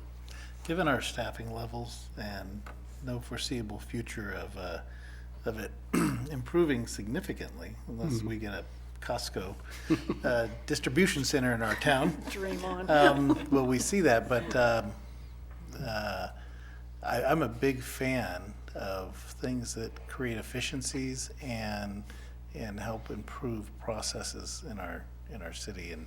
And those, there's a cost to not being efficient and not having, the technology that's available to us to run things like this. So this is right up there with those types of things that really, because I can imagine your time, your percentage of your time that you would free up by having a system like this, or the police department, or CSD. Not CSD. Is it? Community Services? Community Services Okay, Department. Yeah. It sounds like a district. You're right, you got it. Okay. Yeah, all departments, yeah. Okay, not a district. Like I say, But- CSD is a big one though, because of all of the Seasonal hiring. seasonal hiring that they do. But That would be a big yeah. help to them. From a business perspective, I think it makes a ton of sense. So. Is this only for employment applications, or is this for applications of any sort, like event applications, or, I think it's just for employment. Employment, However, we may be able to even squeeze in commissions. Yeah, I think you could committees. use it for commissions, Okay. yeah, but applications for employment So it commissions. wouldn't, it wouldn't be for like Parks and Rec, or people that wanted to join a league or something? No, but they have that, they already have that That's what I automated was program thinking, in so place. okay, I didn't. Yeah, we bought that about 3 or 4 years ago, I believe, a new program, right, Terry? Yeah. Okay. Does this get as granular as managing HR, licenses and insurance and all those things, or is it primarily an application process, or to push them through the application process? It's primarily the application process. Yeah, there is another suite, I guess you could call it, that you could pay more for onboarding. There are other options. This is kind of one of their basic, but most. It might be important. something to look into as a program that you can add to it, All right. Well, and this does have that ability for additional modules that, let's say, Oh, cover you some know of it those for other sure. things. Okay. Yeah, Yep. it does have. All right, thank you. Okay. Next item, this one I have to state is simply a placeholder at this time. As you know, this project has been delayed on the county level due to the fire that's going on, and the sheriff's department activity with that has not enabled them to move forward with this. So they had one meeting, I believe, Joe, and then the next 2 meetings got canceled due to the incident going on. So, but I wanted to get this in here and at least get something in there so that placeholder, if nothing else. If we do end up moving forward with that, this would be a good source of funding for that. And I'm not suggesting this amount. No amounts other than what you heard in the meetings have been thrown out at this time. So this is just a number that I plugged in at this point. So. Do we want to say what it is for the listening public? Oh, yeah, well, they have copies back on the table. 250,000 is what I plugged in here at this No, point. what is it for? Oh, I'm sorry, the Homeless Navigation Center that we've been discussing and working on with the county. Okay. Yeah, I should have gone into more detail, sorry. Yeah. question. In the one meeting that you did have with the sheriff, were there any ballpark estimates of what the city's contribution to this effort would be? It was a meeting chaired by the CAO. So it was just all their county departments, and really it was those within the county government talking about more or less how this will function. They really didn't get into the weeds with payment. Sheriff DiAugustini did mention that initial estimate of, I think it was $1.8 million, far exceeds what he anticipates the program actually running. Yeah, and I found out how that $1.8 million was. It wasn't done with any. It was. I don't know how to put this without insulting anybody. Done with It was a. They were doing what they thought was the right thing, and it was wrong execution. I hope that's well. But they're great people, and they did a great job, and they're really good at what they do. Yeah. Just the numbers part wasn't there. Yeah, So- okay. But he's So- still estimating around that initial figure that he had spoken about, that 500,000, with a portion coming from the city and then the county. Okay. Other questions, comments on that one? I think we know that one pretty well, so. Yep. Next one is for our Public Works Director, Nick Stone. Hey, good evening. This is for automated water meters. Right now, when we do our meter reading, we've got two guys that'll go through and do it.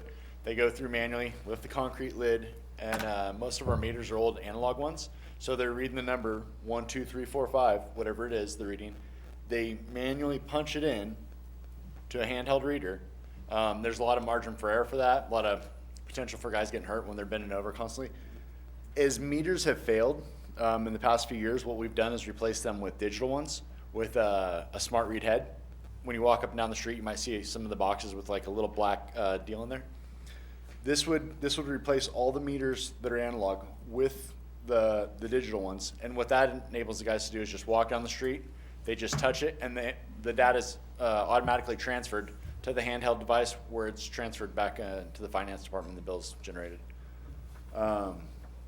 Something that I would note about this is this cost is just for the meters, the parts, and the install. It doesn't include the installation from a contractor. I've reached out to 2 contractors to get a rough idea of what that would cost. Happy to take any questions. Okay. The second one is for public works radios. This would be for a radio system to communicate in the event of water main breaks, sewer spills, anything like that. Right now, our current method of communication's cell phones. So it gets kind of cumbersome sending a group text when there's water blowing up all over the place or sewer spilling or anything like that. And a lot of times the complete amount of information doesn't get transferred between employees when we're trying to generate calls. City Manager Morris did bring up to me right before this meeting that we could potentially be given some of these from the counties. So, Nice. any questions? I have a question on the radios, and maybe this goes back to the chief as well. Is there anything that we have that could be like an interoperability where you have, it goes across different departments so that we're just buying one set of equipment? Or I'm just trying to think of economies of scale, if we could get something that worked across different departments. There is an opportunity for used radios that are not P25 compliant. So what I say by used, they're still very applicable radios, but since they don't have that P25 compliance that public safety, was required to transition into, those radios were shelved. So there's no necessity for Public Works to have that requirement. So there is an excess of hardware out there in the radios. So we're trying through several sources, which we feel pretty good about getting some of that equipment that's been mothballed, really. Other issues that come up, obviously, are your repeater. Are you using like a MERS system, or you have a dedicated channel through FCC, which we can assist in the application and getting all of that, as we have to do it every so often. But there are opportunities there. So. Okay. Thank you, Chief. Thank you, Nick.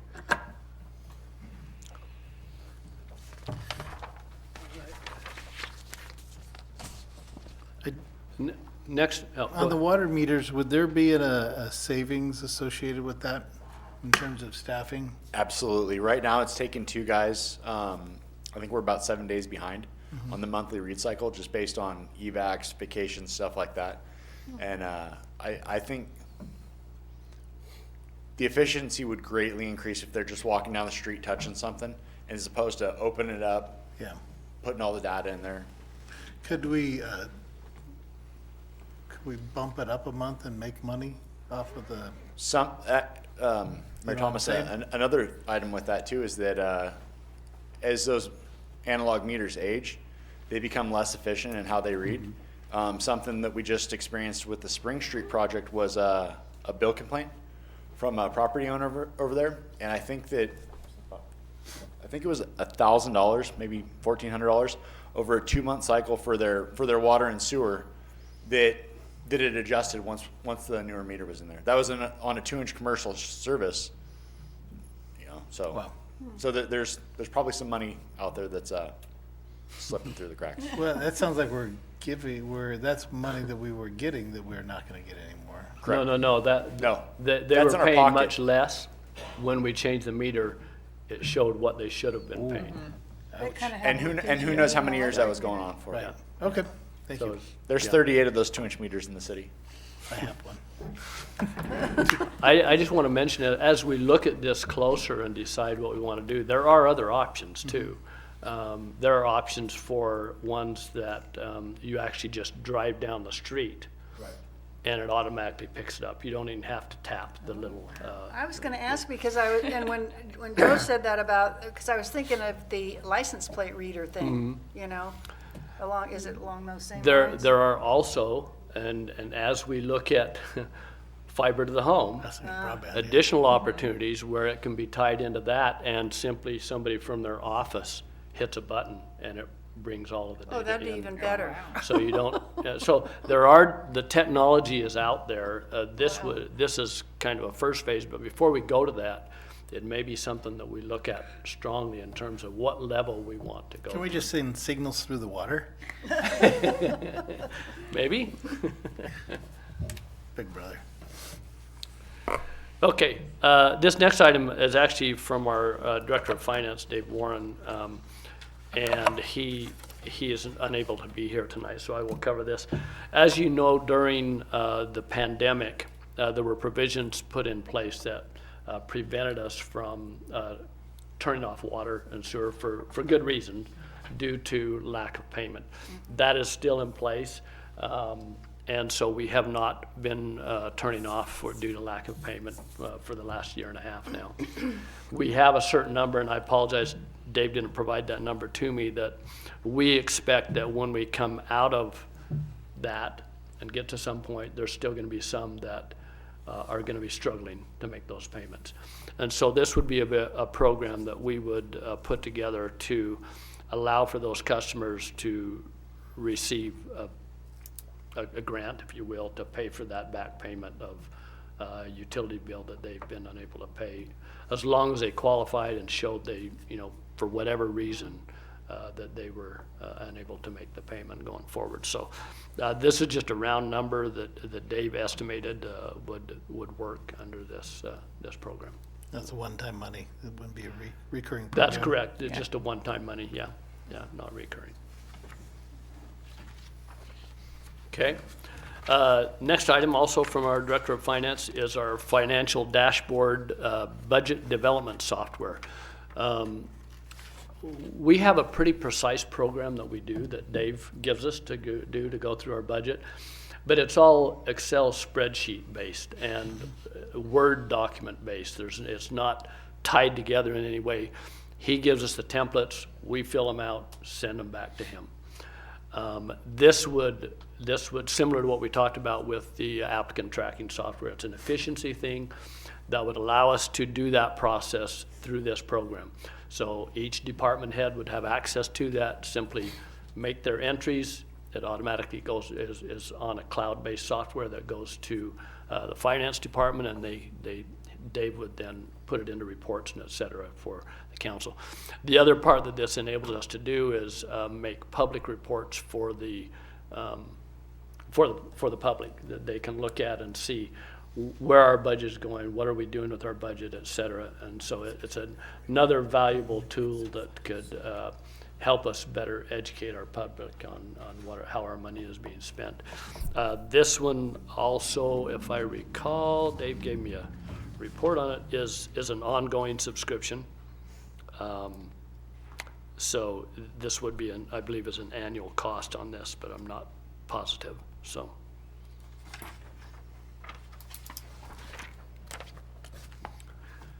And that is our list. If I could, to assist with the discussion, I'd like Regina to pass out the spreadsheet. It's the spreadsheet that you have. I make some recommendations and add some notes to that. So.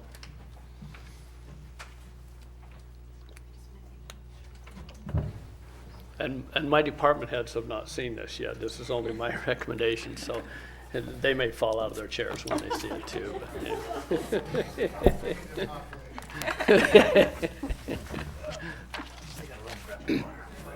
Would you get me one, please?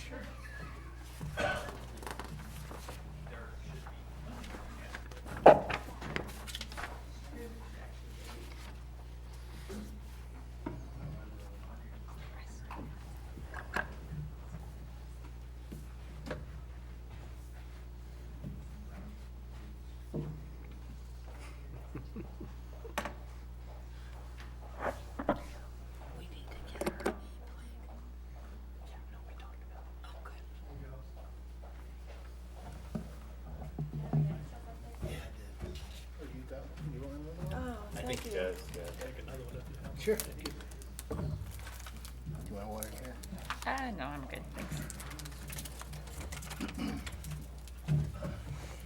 She's got one. We had just enough, actually. Can you share with them, Terry? I don't have one. Were you the only one that doesn't have one?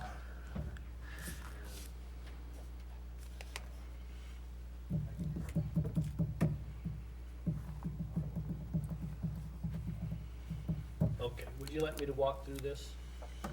Yes. I can give you my, Okay. you can see my notes there, but kind of my reasoning. So on the 4x4 pickup, sorry, Joe, I did not recommend that, but I understand the need. It's just, you know, again, this comes down to, as you can see at the bottom, we had requests for $8.2 million to try to plug in. Plug in 2.6. So the command module, I felt that was an important item, and I did recommend funding that, as you can see. And I put these in year 1 and year 2. Again, this is just mine. You're welcome to move these around. Don't feel that this is what has to be done at all. The vehicles, for the patrol vehicles, absolutely, those need to be done. I strongly recommend that. Puts us back up to where we need to be in terms of vehicles, and even with that, they're probably 6 to 8 months out of being able to get those vehicles, as you've heard before. The fuel reduction treatment, I do recommend that we do something there. This divides it over 2 years, the way I recommended it here. It doesn't need to be done that way, but could be.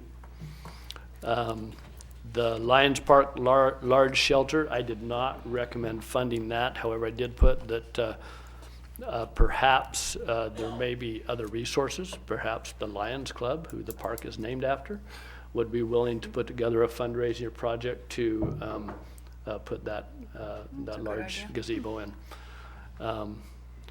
Town Hall Emergency Operations Center, updating this room, I think, is extremely important. That's another one that I strongly recommend we do something with. Like I say, right now, if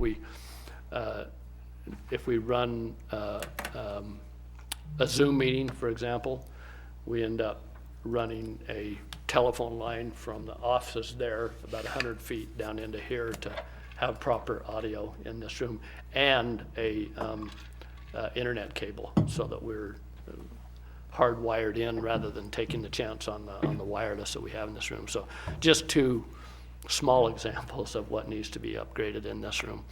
The pool filter, I did recommend that because it's way overdue, and I felt that it was something we needed to consider doing. The GIS software, I did not recommend that one at this point, and so I'll have to talk to Rebecca later about that. She'll be after me. But, actually, all the department heads were in favor of that one. So that one's, We're gonna have them all on your door. anyway, that's one that I did, and again, it just comes down to trying to prioritize and see where we're at. The corporation yard, I also pulled that out at this time. Again, just I think we do need to do something there and find ways to chip away We at have that to, one. we just have to. Canal Street, I pulled out just because of that large number that is there. It's just, anyway. The public safety building, I did recommend that. I put it in year 2, but it may need to be moved up, or could possibly be considered moving into year one, depending on where we're at with the process. So, I don't usually hire consultants that can spend $250,000 in a year unless it's construction. So we can definitely do a phased approach to the contract with that. Spread it over 2 Yeah, years. So, over a so it may couple not be years. the full 250, and Right. but Right. okay, yeah. And that's probably the case with some of these others also that could happen. The citywide marketing program, I did recommend that one. Again, I'll give that back to the council, but I felt that that was one that could really benefit our business community. So I did recommend that one. You already know my feelings about the broadband fiber network, so I don't think I need, but I did split that over 2 years. I reduced the amount. I tried to balance the amounts that we had, and so actually that's a little bit different amount than what you see in the full budget amount that was requested on the form.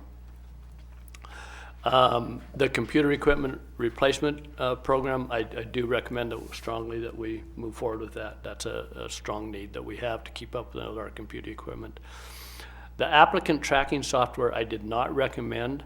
However, I have another funding source for that one that I think we can do. We've talked about that we have funding through Parsac that recently changed over to Sierra. I believe it's a little over $100,000. And I wanted to mention on that, as you recall, in the first report that we did, we had included $72,000 for our business business licensing software. The reason that's not on there is in the budget we determined to use that Parsac funding for that. So that is funded. It's just funded through that Parsac funding rather than through this. And that's another thing that could be done with for the applicant tracking software. I've already checked with them on that. The Homeless Navigation Center, I do recommend I put that in year one, but again, that amount is up in the air. Who knows what that might end up being. The automated water meters, I did not fund just because of the huge dollar amount and trying to find out where we go with that. One of the things I want to mention, there is a lot of infrastructure funding coming out. That some of things like these water meters could possibly, we could go after competitive grant funding for those in the future also. Public Works radios, you heard us talk about that we think that those can be through this program through the county, that we can inherit some radios that can be used by Public Works, so that cost wouldn't be needed, and so I did not recommend those. The sewer and water bill assistance program, I did recommend that in year one. I thought it was an important one. And the financial dashboard budget development software, also I recommended that we do that. If you look down at the bottom,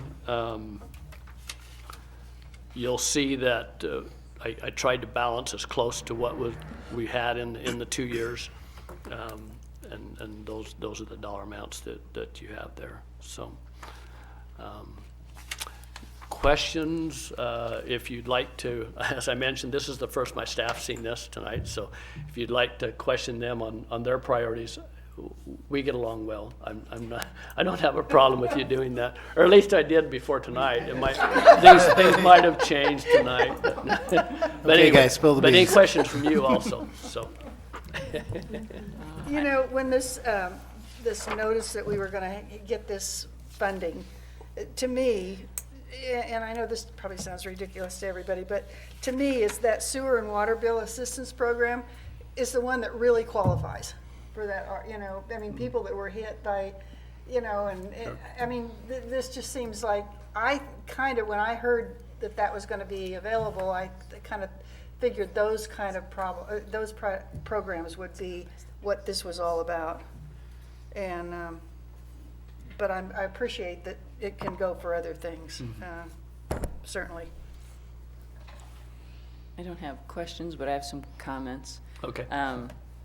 You mentioned that the broadband has other potential funding sources too. Correct. If we took out 10, 13, and 17, we could fund everything else with a little bit extra that we could maybe put towards the broadband to keep it moving forward or something else. It's just something I want the council to consider, getting the most bang for our buck. those were my thoughts exactly.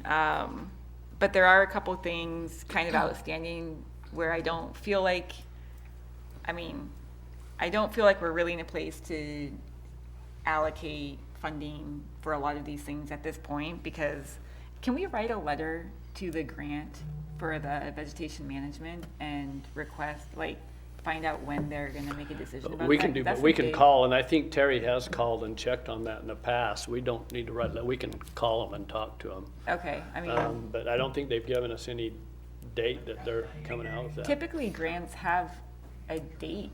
And they did have on this one too. They said when they thought it was coming out, in mid-July was when it's supposed to.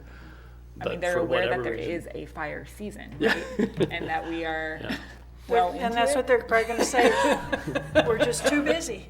One thing that I wanted to mention, and I appreciate your comments, is my recommendation tonight was going to be to hold off on finalizing anything, with the exception of 2 items that I think we should move forward with, and that's the police patrol cars, so that they can get those ordered, because they're still 6 to 8 months out.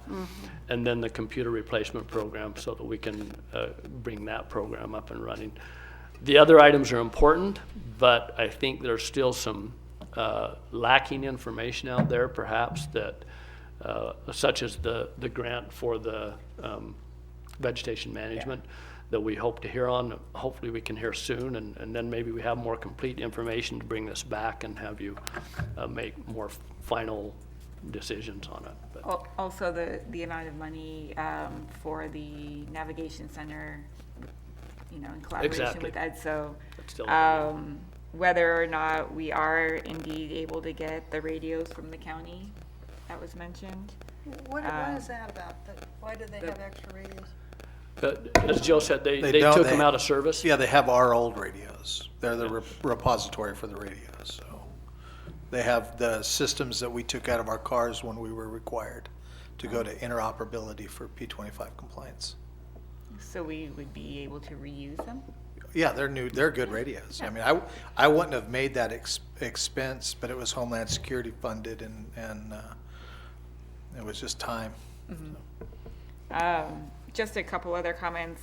I think all of these are really great suggestions, and just to be on a cheery note, it is really amazing to be in this position of going on a shopping spree for the city and the people of Placerville on things that are way overdue and that we need. And it feels great to have this list of awesome things that we can actually get in a timely manner without having to cross things out of the general fund. So, in terms of things priority-wise, getting the most bang for the buck and really spreading the wealth around to all the departments, but also, funding things that are most visible to the residents. And I think vegetation management, homelessness, improving parks, the assistance for businesses with the recovery marketing plan, are all great things. And then other things that help the city run more efficiently so that we are saving our staff time and saving tax dollars ultimately. So I had the same thought of, those big ticket items, I think that those are really important projects, but there's so much infrastructure funding available for those things that I think that we'd be able to get those funded elsewhere and be able to fund everything else. So I'm excited about this. So. Yeah, I had one other question in terms of things that we were talking about funding immediately. I was looking at 2 and 6. Could those, we seem to be having a lot of emergencies lately. Help us, if we put those on the list, they're not big ticket items, but help us move forward in being emergency ready for the next something. Yeah, I would agree with that. One question for the chief, and I don't know if this is even doable, but in terms of, we could put some big 35-inch tires on the Tesla, but probably won't work, but I think it would look cool. No, but what if we did, because I do see the need for the 4x4 for where we're at. If we did one Ford SUV, but then one 4x4 as opposed to just to two of the SUVs as a replacement, so that you would just have one of those in service. The 4x4 would be part of our 10, I guess. No, I get, yeah. Next fiscal year, I'll be asking for 3 patrol cars. That's the only thing it sets us back. Could we do it? Yeah, we could do it. And it would change. I don't know if that's a more immediate need, if we were gonna just do it, if I like where you're going with it, yeah. No, I think that's probably, doable. The 40,000, I mean, we're buying a vehicle that's not a typical police vehicle that's pursuit rated, so we're buying through another fleet vendor off the state contract. So the 40,000 is obviously a high mark. I would probably look to Nick and what he paid for his 4-wheel drive trucks. Yeah, so I mean, comparable to the police vehicles, and it would probably be a cost savings under the 115 or 119 115 that we asked for the 2 patrol cars. So I like what you're thinking. Yeah, I think that's probably a workable solution. Okay, thank you, Chief. I mean, I kind of have the same thoughts as my colleagues here in terms of the big ticket items. That is just, they're too big. We have all these other things that we really need to fund, and I kind of falling into the same thing. I do think that we should probably have some skin in the game on the broadband side, because I think, like any type of grants or anything, if you have no skin in the game, you're just not looked at as favorably when you're going to try to be competitive. And even though there's a ton of money out there, I still think we're going to need to have a little bit in there. Even though I would agree, I can't get there at this point on the 1 point, even on the 1.2. But I do think we should do something there, and I would agree. I mean, I think the 50,000. I mean, if it was me, I would do the cars, the command radios, town hall, and also the financial dashboard 20. The 10,000, because I don't know, part of me just thinks it's scary that we're just shooting around Excel files and Word documents as opposed to having some kind of more secure system, and just It is public information. True. No, I mean, just, I don't know. It just seems odd to have, or antiquated to be shooting around Excel files for poor Dave. It seems like a more robust program, and it's not a lot, in there. So that would be another one I would feel comfortable moving with immediately. Go ahead. I'm going to champion for the courtyard again. And I don't know, I know it's a lot of money, but like I suggested before, let's get started. I mean, we can't keep putting this off, and it's just a shame. You go up there and some of the conditions and what these guys have worked under. I've seen it when it's been a whole lot worse. It has improved, but it's got a long ways to go, and I think we ought to somehow, if you could put together a program to get us started, maybe. I agree. The courtyard is really important.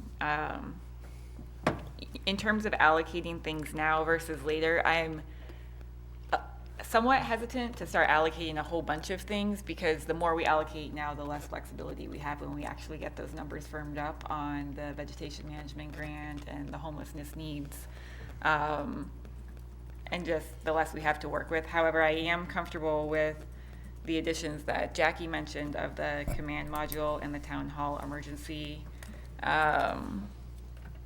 operations center improvements. I don't know if I don't know if the financial dashboard is, a super urgent one. I'd rather wait until we see what all of the rest of, the actual numbers are going to be for those other big ticket items, so that we can see how we need to kind of finesse the numbers. My thoughts on that. If we took Cleve's and Michael's and my suggestion there, taking the financial dashboard off, we're at 211,000 and 238. We got 229, 158. Well, I guess I took where Michael said we were going to take one of the cars One away. of the cars. Oh. So that's incorporating his suggestion there. So a little over 200,000 of our 2.6 million doesn't seem overly. Right, with those four without the financial dashboard? That's without, correct? Yeah, I feel comfortable with that. Chief, does that work for you? Is that, I mean, if we're gonna fund assuming we're gonna fund all three asks for the vehicles, which we may not, would you prefer to have 2 patrol ones now and the truck later, or would you prefer to have 1 patrol and the truck now? Yes.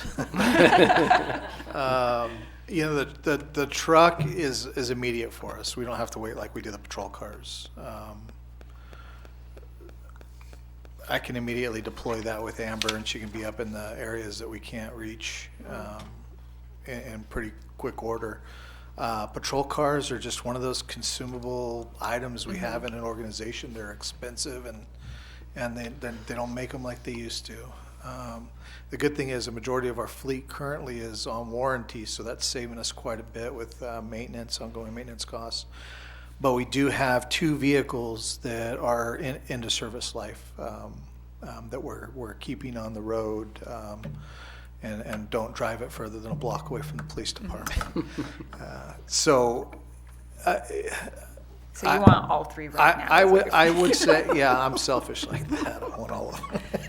I would say I like the mixture of the patrol car and the truck. I think that lessens the pain, allows us to immediately deploy the 4-wheel drive while we wait for the vehicles. Again, I think we bought the last 2 cars in the state of California because all the connections that I've been able to develop over the years have told me there's just a dry hole for police cars right now, and we're looking at 6 to 8 months. Okay, and then what about, Cleve recommends that we don't get the truck at all because we could fill that need with other ways. What do you think about that? Well, I think Cleve comes up with the best ideas in this entire city. He signs my paycheck. It overburdens another organization within the city, and their responsibility is not a patrol function. So as far as accessing areas that would need some sort of law enforcement service, removing encampment stuff, we could. So we couldn't substitute like a Jeep or something like that? I mean, No. It's not enough.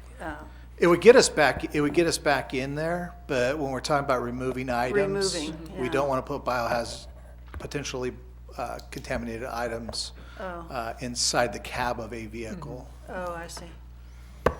I think at some point I would like to open it up to public comment before we go too far down this road so that we can get some information, get some feedback. I know we've talked a lot. I think you get a sense of where our heads are, and from my perspective, I'd like to get a sense of what your thoughts are on this. So I'm going to go ahead and open this up for public comment now, and please approach the podium.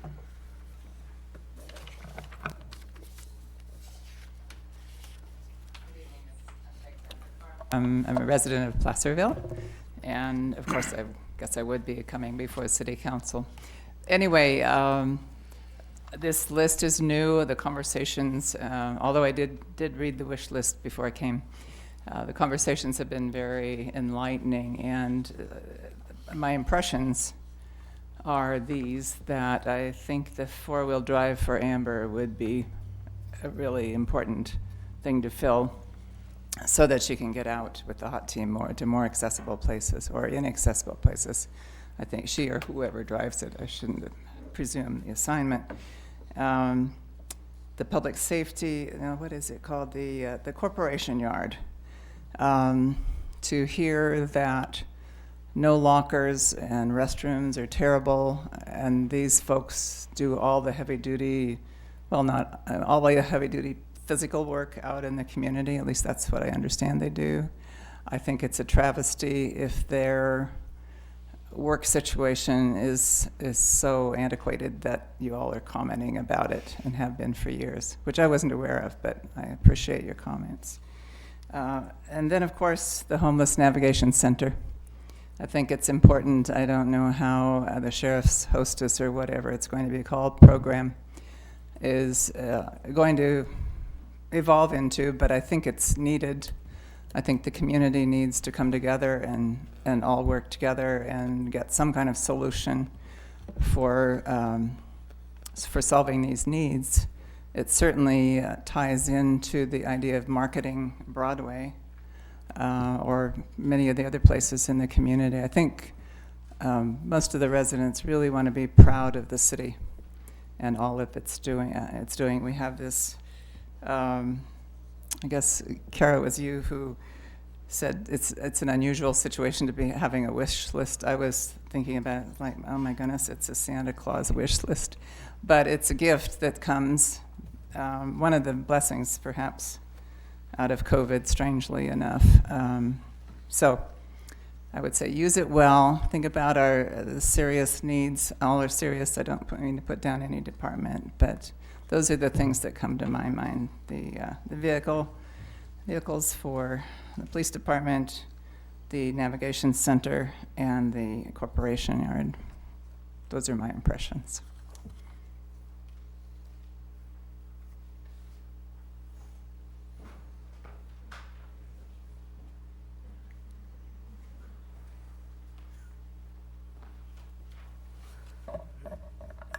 Jonathan Gainsborough. I think it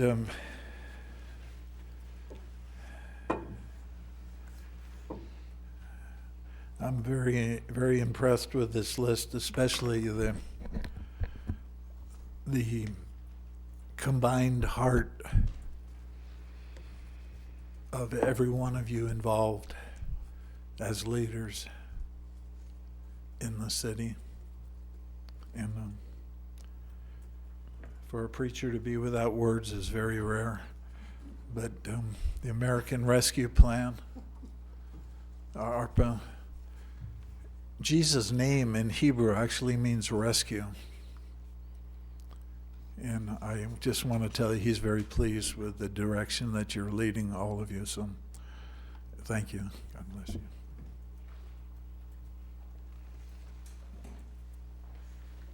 Thank you. Thank you, Jonathan. Sue Rodman again. Measure H, Measure L, resident of Placerville. When I look at this list, there's a couple of things I noticed.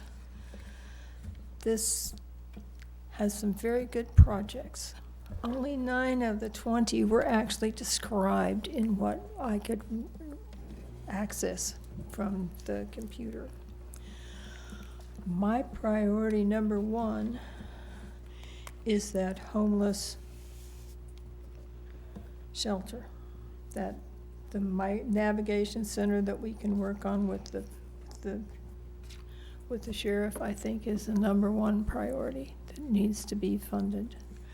And number 2 for me is the fuel reduction of the city property. $619,000 is not nearly enough to bring the city into compliance with its own hazardous vegetation ordinance. For National Night Out, as part of the Fire Safe Council, we participated in National Night Out. And many of us who participated met at Goldbug Park to begin, including Cleve and our chief and our fire chief. And I urge you to go look at Goldbug Park. It is anything but fire resistant. There is no defensible space. How can the city expect homeowners and landowners to do what the city itself does not do? City property, including Goldbug Park, make a mockery of the hazardous veg ordinance. The amount for this work needs to at least double to $1.4 million. I suggest we use the CAL FIRE grant plus rescue assistance funding and get serious about fuel reduction. It's better to take it out in fuel reduction than to watch it go up in smoke. We've seen the smoke from South Lake Tahoe.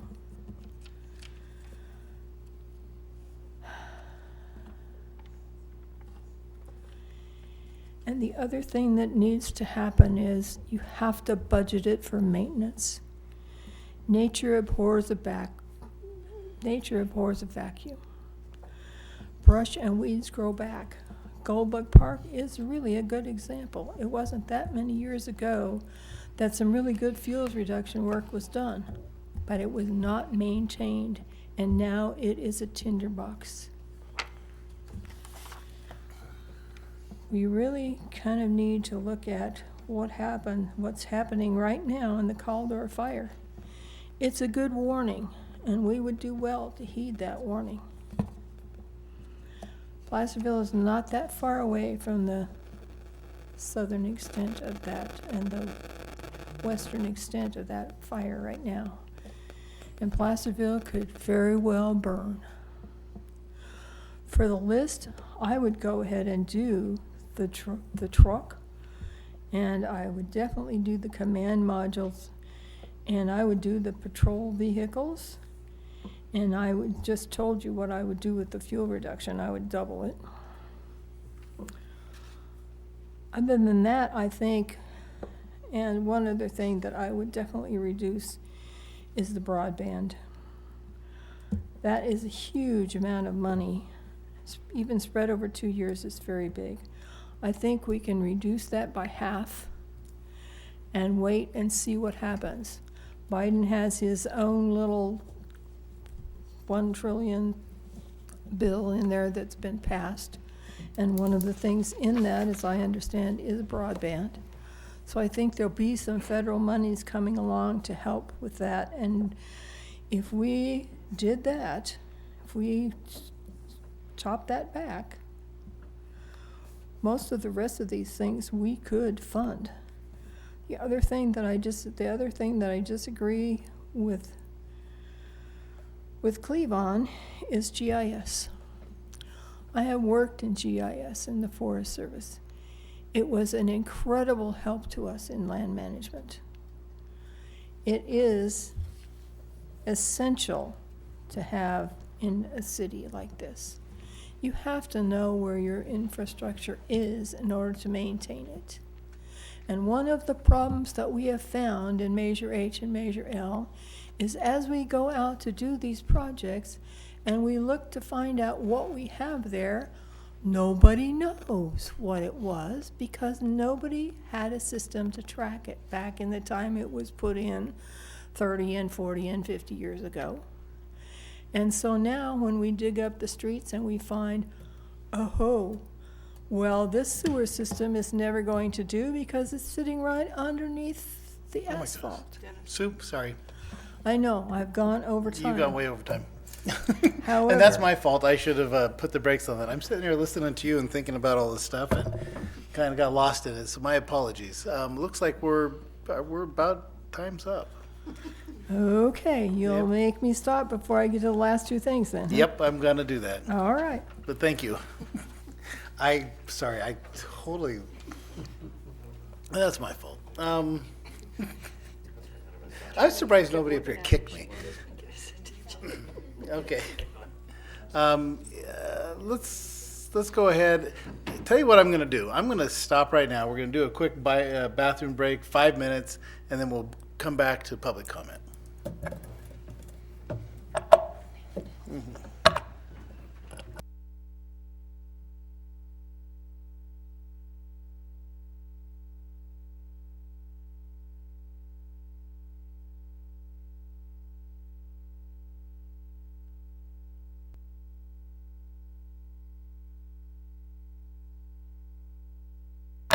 All right, looks like we're ready to rock and roll here. And I'm a little more awake now. I literally didn't fall asleep. Hello. All right, so bringing it back, do we have any more? We're going to open it back up for public comment. Is there anybody who'd like to, the Vanda cars? All right, okay, all right. Well.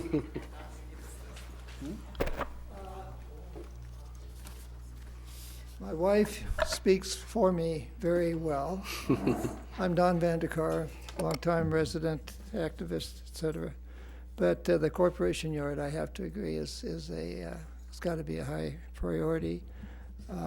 And I do appreciate the manager putting some funding into the, hopefully, the start of solutions for the homeless issue.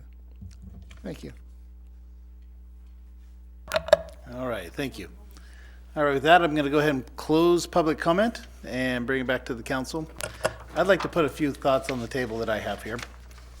And that is that I think part of this we need to expend some funds because we are because there's some expectation to, and we have needs, and some of these needs aren't going to change. Matter of fact, they're going to expand rather than contract over time.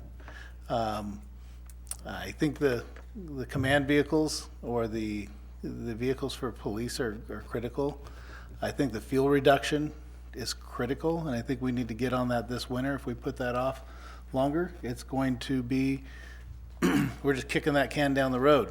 Where are we at? Town Hall, absolutely. Corporation Yard, I have a question mark on that because I'm not sure what the needs are, what the funding sources are, but I have a question mark on that the marketing program to support the business districts, because part of this ARPA is helping support our business districts that are struggling, that have struggled through this process, and right now that's what this is for.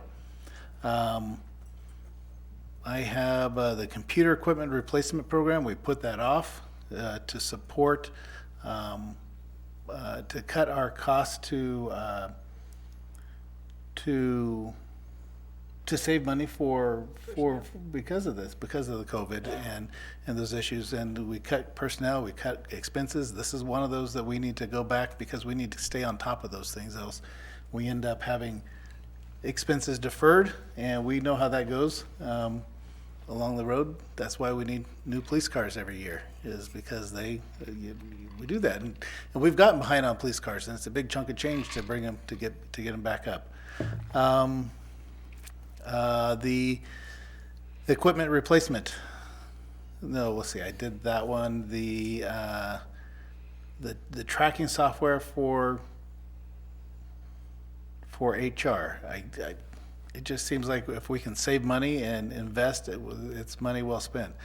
The sewer and water bill, again, that's another thing that we should be, focusing on, is supporting those that maybe have had challenges. Now, a lot of people got a lot of money from our government, and there's a lot of stimulus checks that went out. There's a lot of unemployment that's being paid out, and there's a lot of funding that's going. So, and I talked to Dave, and I don't know that number needs to be that high, but I do know that we need to support some of those people that are really struggling with their utility bills. And the fact of the matter is we're going to pay it anyway, and it'll either come out of our general fund or it'll come out of this fund. So it's an expense that we're going to incur regardless of how that happens if people don't pay their bills.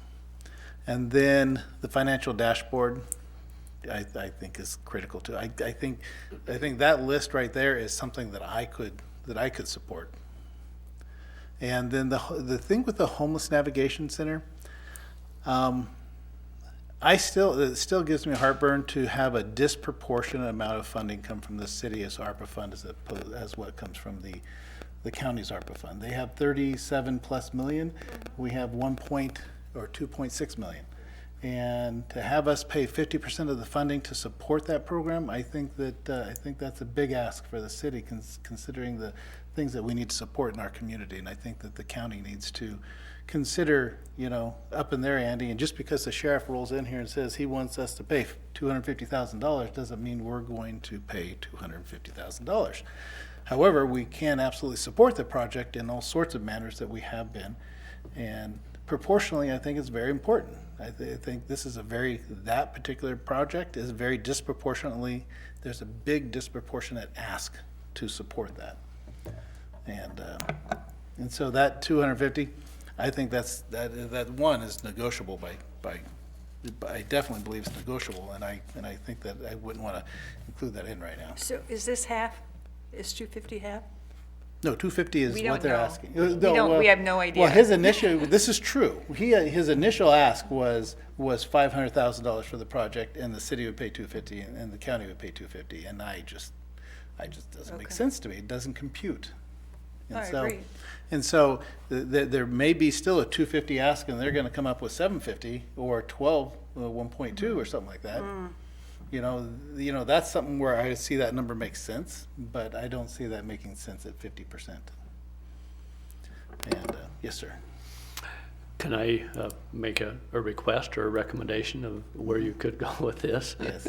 and I like the direction going. I had some sidebars with my staff during the break, and I think there may be some compromise and some recommendations that can benefit it going forward. But I like, number one, I want to say, I'm going to disagree with my chief a little bit and say, don't give up those 2 patrol vehicles. We need those 2 patrol vehicles. I agree. Or we'll be regretting that next spring, I'm afraid. I do understand the importance of the pickup. I think in discussion with him, there may be a way we can find that. But my recommendation would be fund the patrol vehicles tonight. That's an urgent matter. And fund the computer equipment. And then the other 2 that were listed, that I had marked down that you listed there, the town hall emergency and the command module. If you want to, those can be. I don't know that those are necessarily real urgent items because we're not ready to, well, the command module, I don't know how long that would take to get. It may be readily available, but the town hall stuff's going to take a lot of work to get there. We're not ready for that one.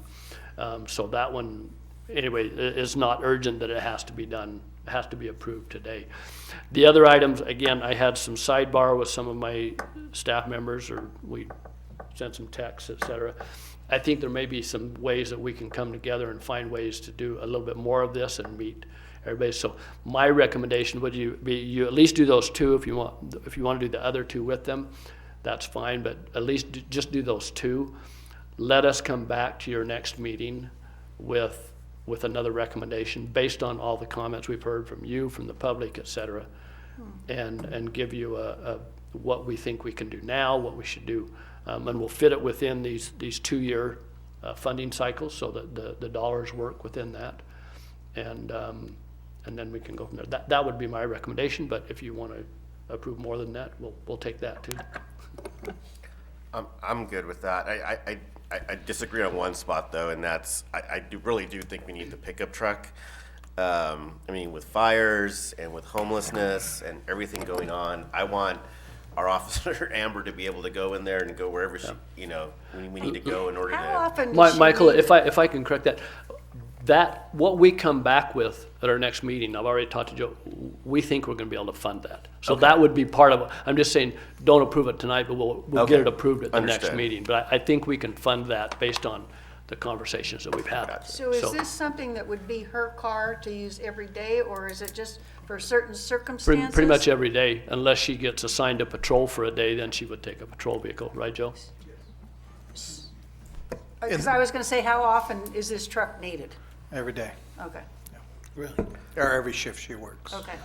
And one other thing to remember that we're gonna have, that we haven't discussed, and this can be for later, but we're gonna have cannabis. I mean, we still have the community benefit dollars that we haven't figured out, and we still don't know what our sales tax is gonna be off of the cannabis as well. But the community benefit is still one where originally I think we had discussed those police vehicles, and I don't know where we left off on those discussions or where we're even at, but we have other sources as well. And that's why I was okay moving forward with that, because I thought we did have other sources of funds available to us. I would tend to lean towards the sewer and water bill assistance program. I just think that if we're going to do that, why not pull the trigger now? People are going to help. Yeah, and again, I'm not opposed to that, but it's not something that we would use yet because we're still not to that point.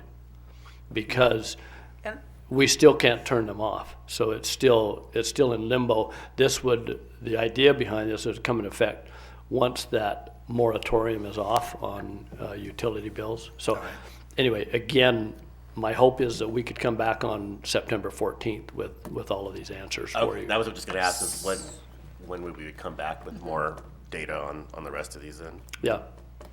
I think we could have a pretty good program for you on September 14th. Do you think it's realistic that we're going to hear anything from EDSO regarding the navigation center by then? No. So, I mean, that's So potentially and that's the thing, we will still probably, my idea is that we will firm up some of these, but we will still leave a decent pot of money that we wait to see. And maybe we wait even on the vegetation management one until we hear on that grant and know a little better, and the homeless one. So maybe we keep a pot of funding in there that we can make a final decision, but we can come back on a lot of these and say, we know we want to do these, we're secure on these. I was gonna say, I think that makes sense. I mean, the big ticket items are gonna take longer to figure out and know, and we know we have a lot of dollars potentially sitting out there that we just aren't aware of. But, you know, these other things that are smaller dollars, we think we're gonna do them, you know, we can get those going. Michael, did you recommend this place, what are we calling it, for City Hall? Oh, The Town Hall Emergency Operations Center. Yeah. Yes, but I think most of us did, but to Cleve's point, it's not anything that we can start tomorrow, so we could wait to take it. Really the only one to me that is critical is getting Joe to order those two new patrol cars because of the delay. The computer software is gonna take some time. That one can even wait till the next meeting, but it's, the only reason I include that one is, to me, that's not really the question. We almost have to do that one. It's one of those things. Yeah. One of the things that I would like you to maybe discuss with the consultants with the broadband is, you know, while this is a good ask and it makes sense, but I don't know that why it makes sense, but it seems like it makes sense. But because I don't think I have enough information to really, you know, I can kind of get an idea of it. But I think it's an important question to ask them what it would take for us to invest to be more attractive in the whatever grant programs that are coming out. Now, I don't know that they have actually determined how the grants are going to be administered and what's going on. I don't even know if the money has actually been allocated yet. It's tabula rasa. I mean, it's just not. They've put the money before they've figured out how they're going to spend it. So we don't know that answer. So we don't know whether we actually need to invest that entire amount or a portion of it, because I could see, you know, if we spent $250,000 instead of 1.2, we could get to that place where we need to be that says we're way ahead of other people. And so it's like shovel ready. Is that shovel ready? Is 1.2 shovel ready? Is 500 shovel ready? I mean, what does that sound like? So That was my concern about when I asked the question, is like, are we going to do it and then find out, you know, through grants and stuff, we could have gotten the whole thing, or, you know. It would be nice to be on the leading edge, but I remember one council member years ago being either the first to try or the last to fall behind the lie in the ditch. And I think that could be wise words here if we don't need to be out front, because sometimes being out front is more expensive than being a little, you know, maybe not just buried in the herd, but leading the herd a little bit, but not the guy that's cutting the. Like cutting trail. Blazing the trail. Yeah, blazing the trail. Buying the first TV set that came out. Yeah. Yeah. So, do we have? So none of these are the time sensitive ones that we have determined. Cleve, are you on the only really vehicles? time certain one is the command vehicles. The cars and the computer. Computers, I'd like to get going with that just because the year is moving along, but it's not, it can wait if you want to. So the pickup won't take as long to get? No. Okay. No, we can get those. Does that have to be retrofitted with all? No, it'll have some, but not everything. Okay. And really, we're talking about 2 weeks. Yeah. So that's really what we're talking about. So 2 weeks from now. It is the 14th, right? Yes. Then, yeah, okay, no. All right, so if we can get a motion to reflect something like what we just said? What'd we say? I think it's just the 2 command vehicles at this point. But Yeah. not the computer? I'll take a stab. I'll make a motion to approve the expenditure for, to purchase 2 patrol vehicles and for staff to come back with refinements on, and the computer equipment replacement as expenditures today, and for staff to come back on the 14th with more details on the rest of these. I'll second that motion. All right, if we get a roll call vote, any further discussion? Does all sound good to people? Okay, a roll call vote, please. Councilmember Borelli? Aye. Councilmember No? Aye. Councilmember Zaragoza? Aye. Vice Mayor Taylor? Aye. Mayor Thomas? Aye. All right, thank you very much, and thank you everybody for their comments. I know we're gonna kind of do all this over again on the 14th, but we'll have another view at it, so that'll be, look forward to that. Can I have that, the one that I, no, yeah, the explanations? That was hers, I'm sorry. That's okay. That's fine. Oh, thank you. No, no, Yeah, no, come- that's yeah, good. okay, sorry. All right, for item number, I have that one. Mine's up here. item number 5.3, ratify the action of the Director of Emergency Services City Manager proclaiming the existence of a citywide local emergency in the city of Placerville. And I'm going to turn this over to Cleve. Thank you, Mayor and Council. As you know, over the last about 16 days, we've been going through the devastation, emergency of the Caldor fire. I was unfortunately out of town when it all started. It seems to happen that way. Dave Warren did a great job, and I was in communication. You're not leaving again. I was in communication with Dave regarding that, and we discussed the possibility of doing a proclamation of emergency at that time. However, based on the information we had at the time, the main cost we were looking at was our police services for overtime, et cetera, in assisting. Those at that time we were determined could all be covered through a claim through the county, so we did not need our own individual proclamation. As it's come along, my discussions with Chief Wren and his discussions with State OES came back that there may be some value in looking at some other things that as we go along that we could potentially recover costs, such as damage to infrastructure from all of the equipment that is in town due to the fire, and also potential loss of revenue is another one that we are looking at. So based on that information, I pulled the trigger today. This morning I signed the proclamation of emergency, and as you know, that requires the city council to make findings and adopt ratification of that declaration of emergency within 7 days. So fortunately, the timing works out right for you to do that tonight.